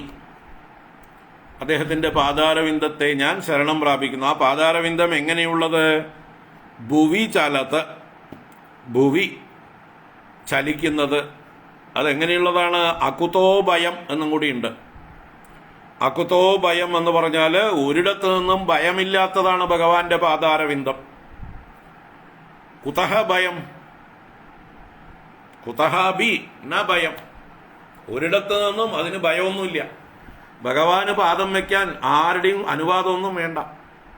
അപ്പോൾ അവതാരമൂർത്തിയായി ശ്രീകൃഷ്ണനായും ശ്രീരാമനായും വാമനനായും മറ്റു പല രൂപങ്ങളിൽ ഭഗവാൻ ഭൂമിയിൽ പാദം വെച്ച് സഞ്ചരിക്കുന്നു. ആ ഭഗവാനും പലപ്പോഴും ശരീരമെടുക്കുമ്പോൾ ഗർഭവാസവും അനുഭവിക്കുന്നു. പക്ഷേ ഭഗവാൻ ഗർഭവാസം അനുഭവിക്കുന്നത് നമ്മൾ അനുഭവിക്കുന്ന പോലെയല്ല. കാരണം അദ്ദേഹം സ്വയം സെലക്ട് ചെയ്തതാണ്. അതാണ് ഇവിടെ ഇച്ഛയാ ആത്തതനോഹോ, ആത്തനാനാതനോഹോ. ഇച്ഛ കൊണ്ട്, തൻ്റെ സ്വേച്ഛ കൊണ്ട് സ്വീകരിച്ചിരിക്കുന്ന നാനാവിധ ശരീരങ്ങളോട് കൂടിയവനാണ് അവൻ. അവന്റെ ആ ഈശ്വരന്റെ അകുതോഭയം, ഒരിടത്തു നിന്നും ഭയമില്ലാത്ത അഭയസ്ഥാനമായിരിക്കുന്ന ഭുവി ചലത്ത് ചരണാരവിന്ദം, ഭൂമിയിൽ ചലിക്കുന്നതായിട്ടുള്ള പാദാരവിന്ദം, താമര പോലെയുള്ള പാദം. സഹ അഹം ശരണം വ്രജാമി, ഈ ഞാൻ ശരണം പ്രാപിക്കുന്നു. അപ്പോ തന്നെ ശരണം പ്രാപിക്കുന്ന ലോകരെ രക്ഷിക്കുവാനായിക്കൊണ്ട് ഇഷ്ടം പോലെ അവതാരമൂർത്തികളെ എടുത്ത് ഈ ലോകത്തിൽ യാതൊരു ഭയവും കൂടാതെ സഞ്ചരിക്കുന്നതായിട്ടുള്ള ആ ഭഗവാന്റെ പാദാരവിന്ദത്തെ ഞാൻ അഭയം പ്രാപിക്കുന്നു. ഞാൻ എങ്ങനെയുള്ളവനാണ്? മേ അസതഃ അനുരൂപ ഈദൃശി ഗതിഹി ഏന അദർശി. ഞാൻ ആരാണ്? അസത്താണ്. അസതഃ മേ എന്ന് സ്വയം പറയണം. ഈ അസത്തായിട്ടുള്ള ഈ ഉള്ളവന് എന്താ കാരണം? പൂർവജന്മ സ്മരണ നോക്കുമ്പോൾ താൻ തന്നെ തൻ്റെ കർമ്മങ്ങളെ ഒന്ന് അവലോകനം ചെയ്യുമ്പോൾ പാപം മാത്രമേ ചെയ്തിട്ടുള്ളൂ. പിന്നെ എങ്ങനെ തന്നെ കേമനാന്ന് പറയാം? അപ്പൊ കൊള്ളരുതാത്ത പ്രവൃത്തികൾ മാത്രം ചെയ്ത ഈ ഉള്ളവന് അസതഃ മേ അനുരൂപ ഈദൃശി ഗതിഹി, എനിക്ക് ശരിക്കും അനുരൂപമായിട്ടുള്ളതാണ് ഈ പ്രകാരമുള്ള അവസ്ഥ, ഈ കാരാഗൃഹവാസം. അമ്മയുടെ ഗർഭപാത്രമാകുന്ന കാരാഗൃഹത്തിൽ, കുംഭീപാകമെന്ന നരകത്തിൽ ഈ യാതനകളൊക്കെ ഞാൻ അനുഭവിക്കേണ്ടതാണ്. ഞാനിത് ഡിസർവ് ചെയ്യുന്നു. അതാണ് അനുരൂപ. എനിക്ക് അനുരൂപമായിട്ടുള്ള ഈ ദൃശി ഗതിഹി, ഇപ്രകാരമുള്ളൊരവസ്ഥ ഏന അദർശി, ഏതൊരുവനാൽ ദർശിപ്പിക്കപ്പെട്ടുവോ, ഏതൊരുവൻ എനിക്ക് ഈ ഒരു അവസ്ഥയെ നൽകുകയും അതിനെക്കുറിച്ച് ബോധമുണ്ടാക്കുകയും ചെയ്തു. അതാണ് ഇവിടെ അദർശി എന്ന് പറയുന്നത്. വെറുതെ അനുഭവിപ്പിക്കുക മാത്രമല്ല, അതിനെക്കുറിച്ച് എനിക്ക് ബോധവും ഉണ്ടായി.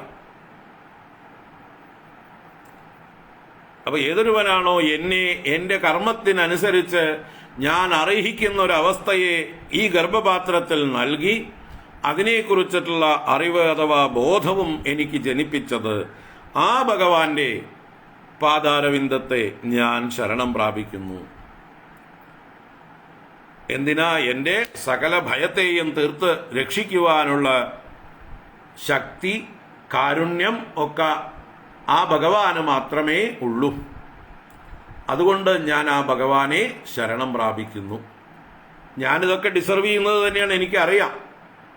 പക്ഷെ എങ്കിലും എനിക്കിപ്പോൾ അത് സഹിക്കാൻ പറ്റുന്നില്ല. എങ്ങനെയെങ്കിലും എന്നെ ഇവിടെ നിന്ന് കരകയറ്റണം.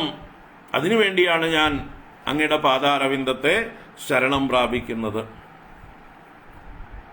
തസ്യോപസന്നമവിതും ജഗതിച്ഛയാത്തനാനാതനോർഭുവി ചലച്ചരണാരവിന്ദം സോഹം വ്രജാമി ശരണം ഹ്യകുതോ ഭയം മേ യേനേദൃശി ഗതിരദർശി അസതോനുരൂപ.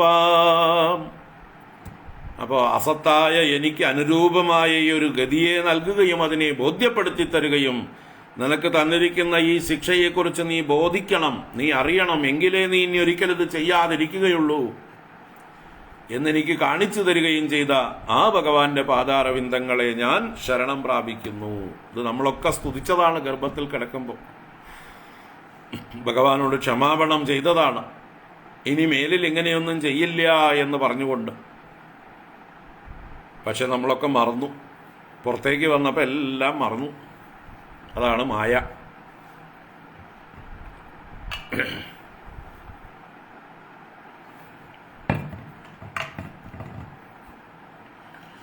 അപ്പോൾ ഗർഭത്തിലിരിക്കുന്ന ശിശുവിന്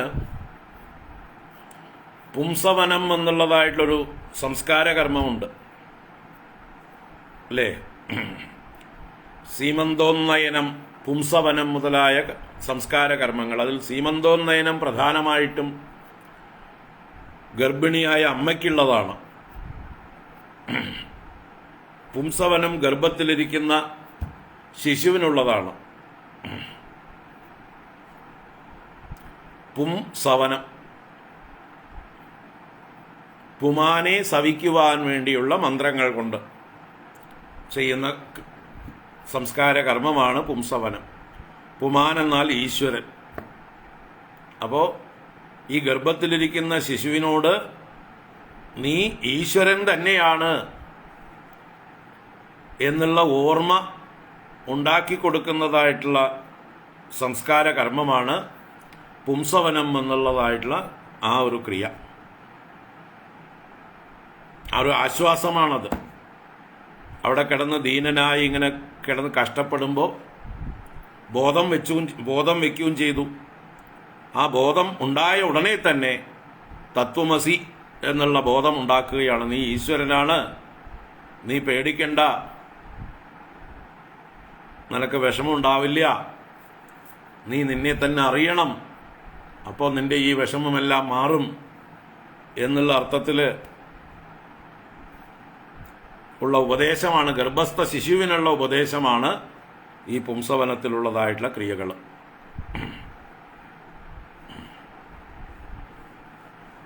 ശരി, തുടർന്ന് യസ്ത്വത്ര ബദ്ധൈവ കർമ്മഭിരാവൃതാത്മാ ഭൂതേന്ദ്രിയാശയമയീം അവലംബ്യമായാം ആസ്തേ വിശുദ്ധമവികാരമഖണ്ഡബോധം ആതപ്യമാന ഹൃദയേ അവസിതം നമാമി. ഇപ്പൊ സ്വയം ഞാൻ ജീവനാണ്. എൻ്റെ അജ്ഞാനം കൊണ്ട് ഞാൻ ജീവഭാവത്തെ പ്രാപിച്ചിരിക്കുന്നു. അപ്പോൾ ഞാൻ ഈശ്വരനെ സ്തുതിക്കേണ്ടവനാണ്. എനിക്ക് ജീവത്തുള്ളപ്പോൾ ഈശ്വരൻ വേറെയാണ്. സർവജ്ഞനും സർവശക്തനും സർവവ്യാപിയുമായിട്ടുള്ള ഈശ്വരൻ എവിടെ കിടക്കുന്നു? അല്പജ്ഞനും അല്പശക്തനും അല്പവ്യാപിയുമൊക്കെ ആയിരിക്കുന്ന ഈ ഉള്ളവൻ എവിടെ കിടക്കുന്നു? അതുകൊണ്ട് ജീവനായ ഞാൻ ഈശ്വരനായ അങ്ങയെ സ്തുതിക്കുന്നു, നമസ്കരിക്കുന്നു എന്ന് ഈശ്വരനും ജീവനും തമ്മിലുള്ളൊരു ഭേദത്തെ, അജ്ഞാനദശയിലുള്ള ഈ കഷ്ടപ്പാടുകൾ അനുഭവിച്ചു കൊണ്ടിരിക്കുമ്പോഴുള്ള അവശതയിൽ നിന്ന് ആ ഭേദഭാവം സ്വയം കൽപ്പിച്ചുകൊണ്ട് താൻ ദീനൻ, ഈശ്വരൻ പ്രഭു, താൻ അനാഥൻ, ഈശ്വരൻ നാഥൻ. അപ്പോൾ ദീനനായ തന്നെ പ്രഭുവായ ഈശ്വരൻ അഭയം നൽകി അനുഗ്രഹിക്കുവാനായിക്കൊണ്ട് ആ ഈശ്വരനെ ഞാനിതാ നമസ്കരിക്കുന്നു എന്ന് ഈ 13-ാം ശ്ലോകത്തിൽ നമസ്കരിക്കുന്നു. നമാമി, അഹം നമാമി, ഞാനിതാ നമിക്കുന്നു എന്നാണ് പ്രാർത്ഥന. യസ്ത്വത്ര ബദ്ധൈവ കർമ്മഭിരാവൃതാത്മാ ഭൂതേന്ദ്രിയാശയമയീം അവലംബ്യമായാം ആസ്തേ വിശുദ്ധമവികാരമഖണ്ഡബോധം ആതപ്യമാന ഹൃദയേ അവസിതം നമാമി.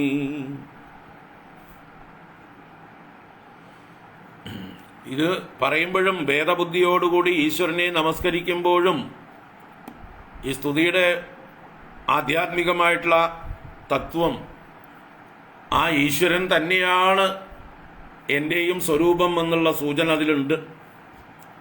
ഭൂതേന്ദ്രിയാശയമയീം മായാം അവലംബ്യ ബദ്ധഃ ഇവ കർമ്മഭിഃ ആവൃതാത്മാ യഃ അത്ര ആസ്തേ വിശുദ്ധം അവികാരം അഖണ്ഡബോധം ആതപ്യമാന ഹൃദയേ അവസിതം തം നമാമി. തം നമാമി, അവനെ ഞാനിതാ നമസ്കരിക്കുന്നു. അവൻ ആരൊക്കെയാണ്? അവൻ എന്തൊക്കെയാണ് വിശേഷണങ്ങൾ? വിശുദ്ധം അവികാരം അഖണ്ഡബോധം ആതപ്യമാന ഹൃദയേ അവസിതം തം നമാമി.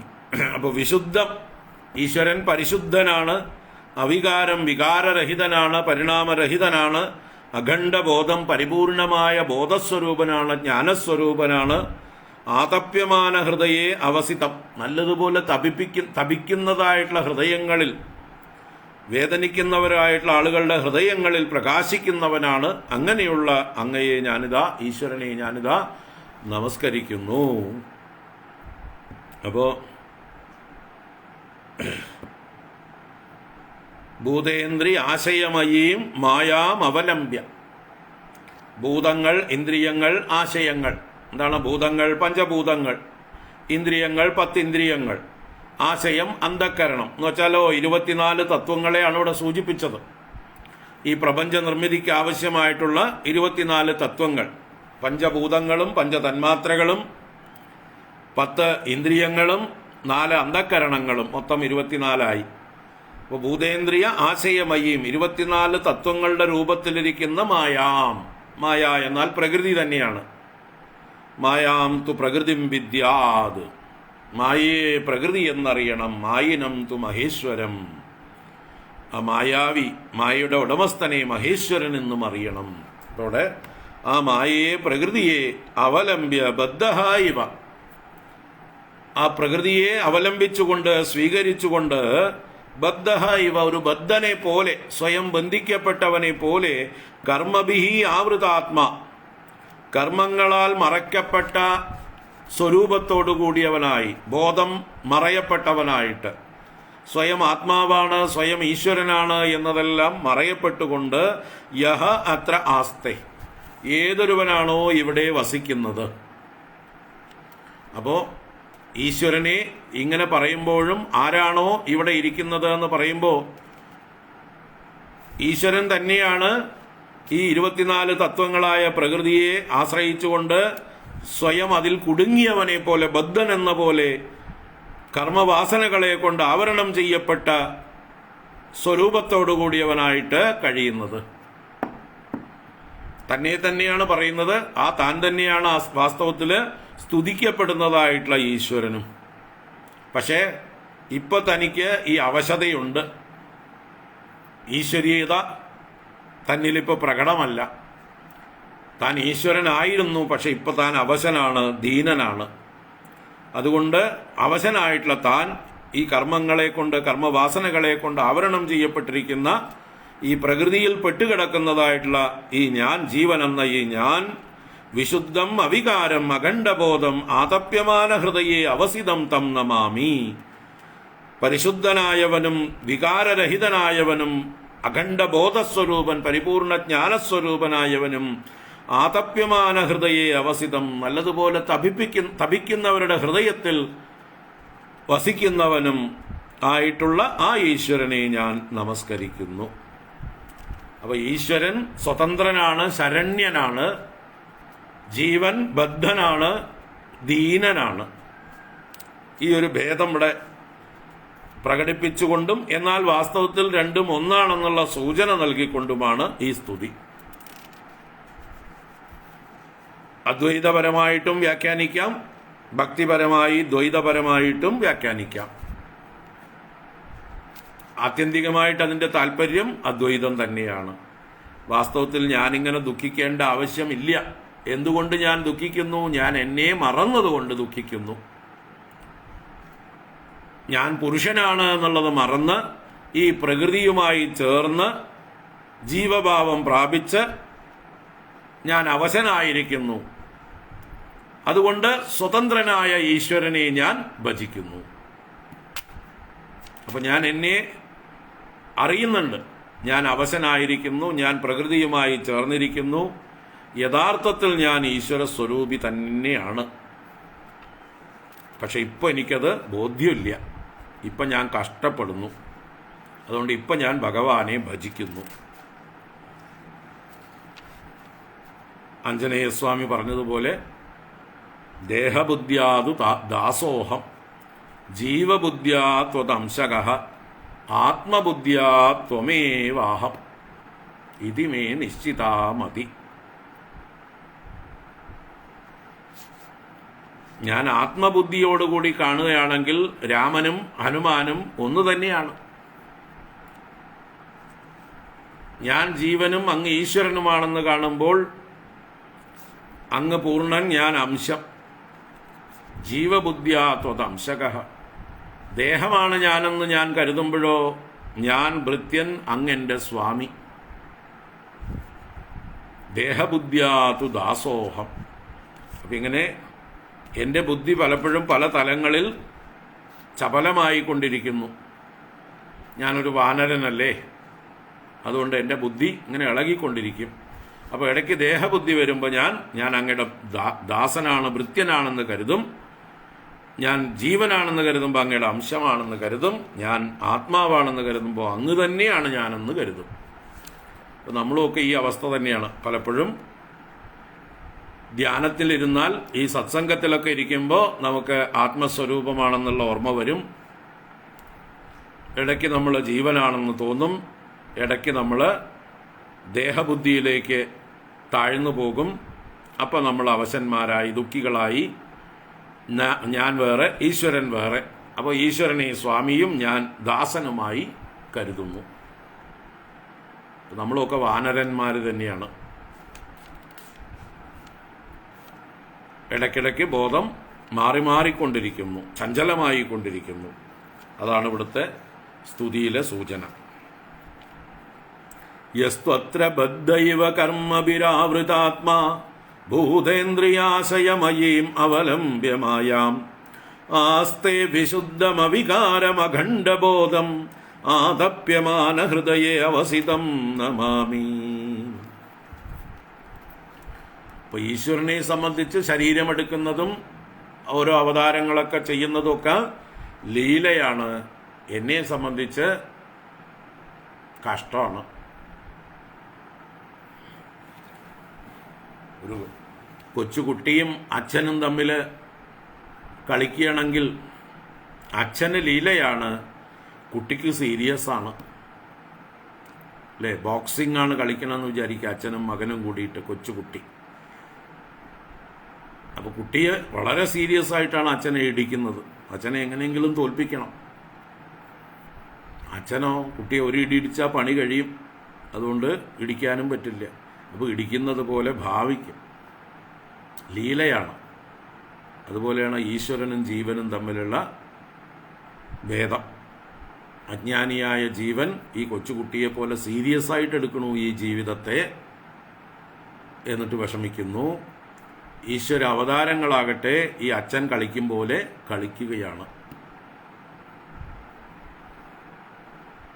യഹ് പഞ്ചഭൂതരചിതേ രഹിത ശരീരേ ഛന്നോ യദേന്ദ്രിയ ഗുണാർത്ഥചിദാത്മഗോഹം തേനാവികുണ്ഡ മഹിമാനം ഋഷിം തമേനം വന്ദേ പരം പ്രകൃതി പൂരുഷയോഃ പുമാംസം. യഹ് പഞ്ചഭൂതരചിതേ രഹിത ശരീരേ ഛന്നോ യദേന്ദ്രിയ ഗുണാർത്ഥചിദാത്മഗോഹം തേനാവികുണ്ഡ മഹിമാനം ഋഷിം തമേനം വന്ദേ പരം പ്രകൃതി പൂരുഷയോഃ പുമാംസം. യഹ പഞ്ചഭൂതരചിതേ ശരീരേ സ്ഥിതഃ അപി ഇന്ദ്രിയ ഗുണാർത്ഥചിദാത്മകഃ അഹം യഥാ ഛന്നഃ ന ഛന്നഃ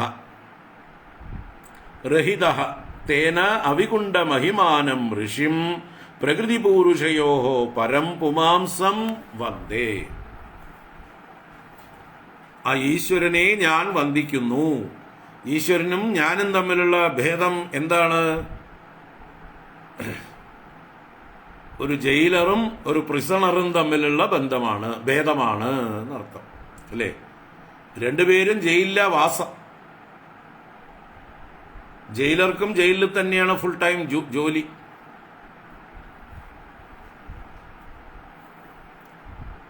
പ്രിസണറും ജയിലിൽ തന്നെ.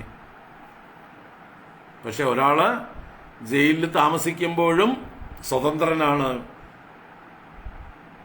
മറ്റൊരാൾ ജയിലിൽ ബദ്ധനാണ്.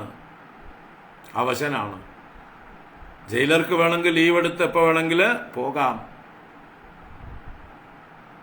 വീട്ടിലേക്കൊക്കെ പോയി കറങ്ങിയിട്ടൊക്കെ വരാം. പ്രിസണർക്ക് അത് പറ്റില്ല, അല്ലേ? ഇതാണ് ജീവനും ഈശ്വരനും തമ്മിലുള്ള ഭേദം. നമ്മൾ അവിദ്യ കൊണ്ട് മറയപ്പെട്ടതായിട്ടുള്ള ചൈതന്യമാണ്. ഈശ്വരനാകട്ടെ വിദ്യ കൊണ്ട് പ്രകാശിക്കുന്ന ചൈതന്യമാണ്. അവിദ്യോപഹിത ചൈതന്യം ജീവ, വിദ്യാ ഉപഹിത ചൈതന്യം, വിദ്യയിൽ പ്രകാശിക്കുന്ന ചൈതന്യമാണ് ഈശ്വരൻ. ആ ഭേദമാണ് ഇവിടെ പറഞ്ഞ് സ്തുതിക്കുന്നത്. ഞാൻ അവശനായതുകൊണ്ട്, ഞാൻ പ്രിസണറായതുകൊണ്ട് ജയിലറായ അങ്ങയേതാ സ്തുതിക്കുന്നു. അങ്ങ് എനിക്ക് നല്ല ഭക്ഷണവും കുറച്ച് സ്വാതന്ത്ര്യമൊക്കെ തരണം എന്ന മട്ടിൽ. യഹ പഞ്ചഭൂതരചിതേ ശരീരേ സ്ഥിതഃ അപി, ഏതൊരുവനാണോ പഞ്ചഭൂതങ്ങളാൽ നിർമ്മിക്കപ്പെട്ട ശരീരത്തിൽ സ്ഥിതി ചെയ്യുന്നുണ്ടെങ്കിലും, ഇപ്പോൾ ഭഗവാന്റെ അവതാരങ്ങളൊക്കെ പഞ്ചഭൂത നിർമ്മിതമായ ശരീരം പോലെയുള്ള ശരീരമാണ്. രാമാവതാരം, കൃഷ്ണാവതാരം, അല്ലെങ്കിൽ വാമനാവതാരം, നരസിംഹാവതാരം ഒക്കെ പഞ്ചഭൂത നിർമ്മിതമായ ശരീരം പോലെ. പഞ്ചഭൂതരചിതേ ശരീരേ സ്ഥിതഃ അപി, സ്ഥിതി ചെയ്യുന്നവനാണെങ്കിലും ഇന്ദ്രിയ ഗുണാർത്ഥ ചിതാത്മകഃ അഹം യഥാ ഛന്നഃ ന ഛന്നഃ, ഇന്ദ്രിയങ്ങളും ഗുണങ്ങളും അതുപോലെ ചൈതന്യം എന്നീ സ്വരൂപത്തോടു കൂടിയതായിട്ടുള്ള അർത്ഥങ്ങൾ, പദാർത്ഥങ്ങളും ചൈതന്യവുമോട് കൂടിയിരിക്കുന്ന അഹം എന്നവനാകുന്നു. ഏത് ഇന്ദ്രിയ ഗുണാർത്ഥ ചിതാത്മകങ്ങളിൽ നിന്ന് രഹിതനാകുന്നു. തേന, അതുകൊണ്ട് തന്നെ അവികുണ്ഠ മഹിമാനം ഋഷിം, യാതൊരു കുണ്ഠതയുമില്ലാത്ത മറവില്ലാത്തതായിട്ടുള്ള മഹിമയോടുകൂടിയ ഋഷിയായ, സ്വരൂപത്തെ സാക്ഷാത്കരിച്ചിരിക്കുന്നവനായ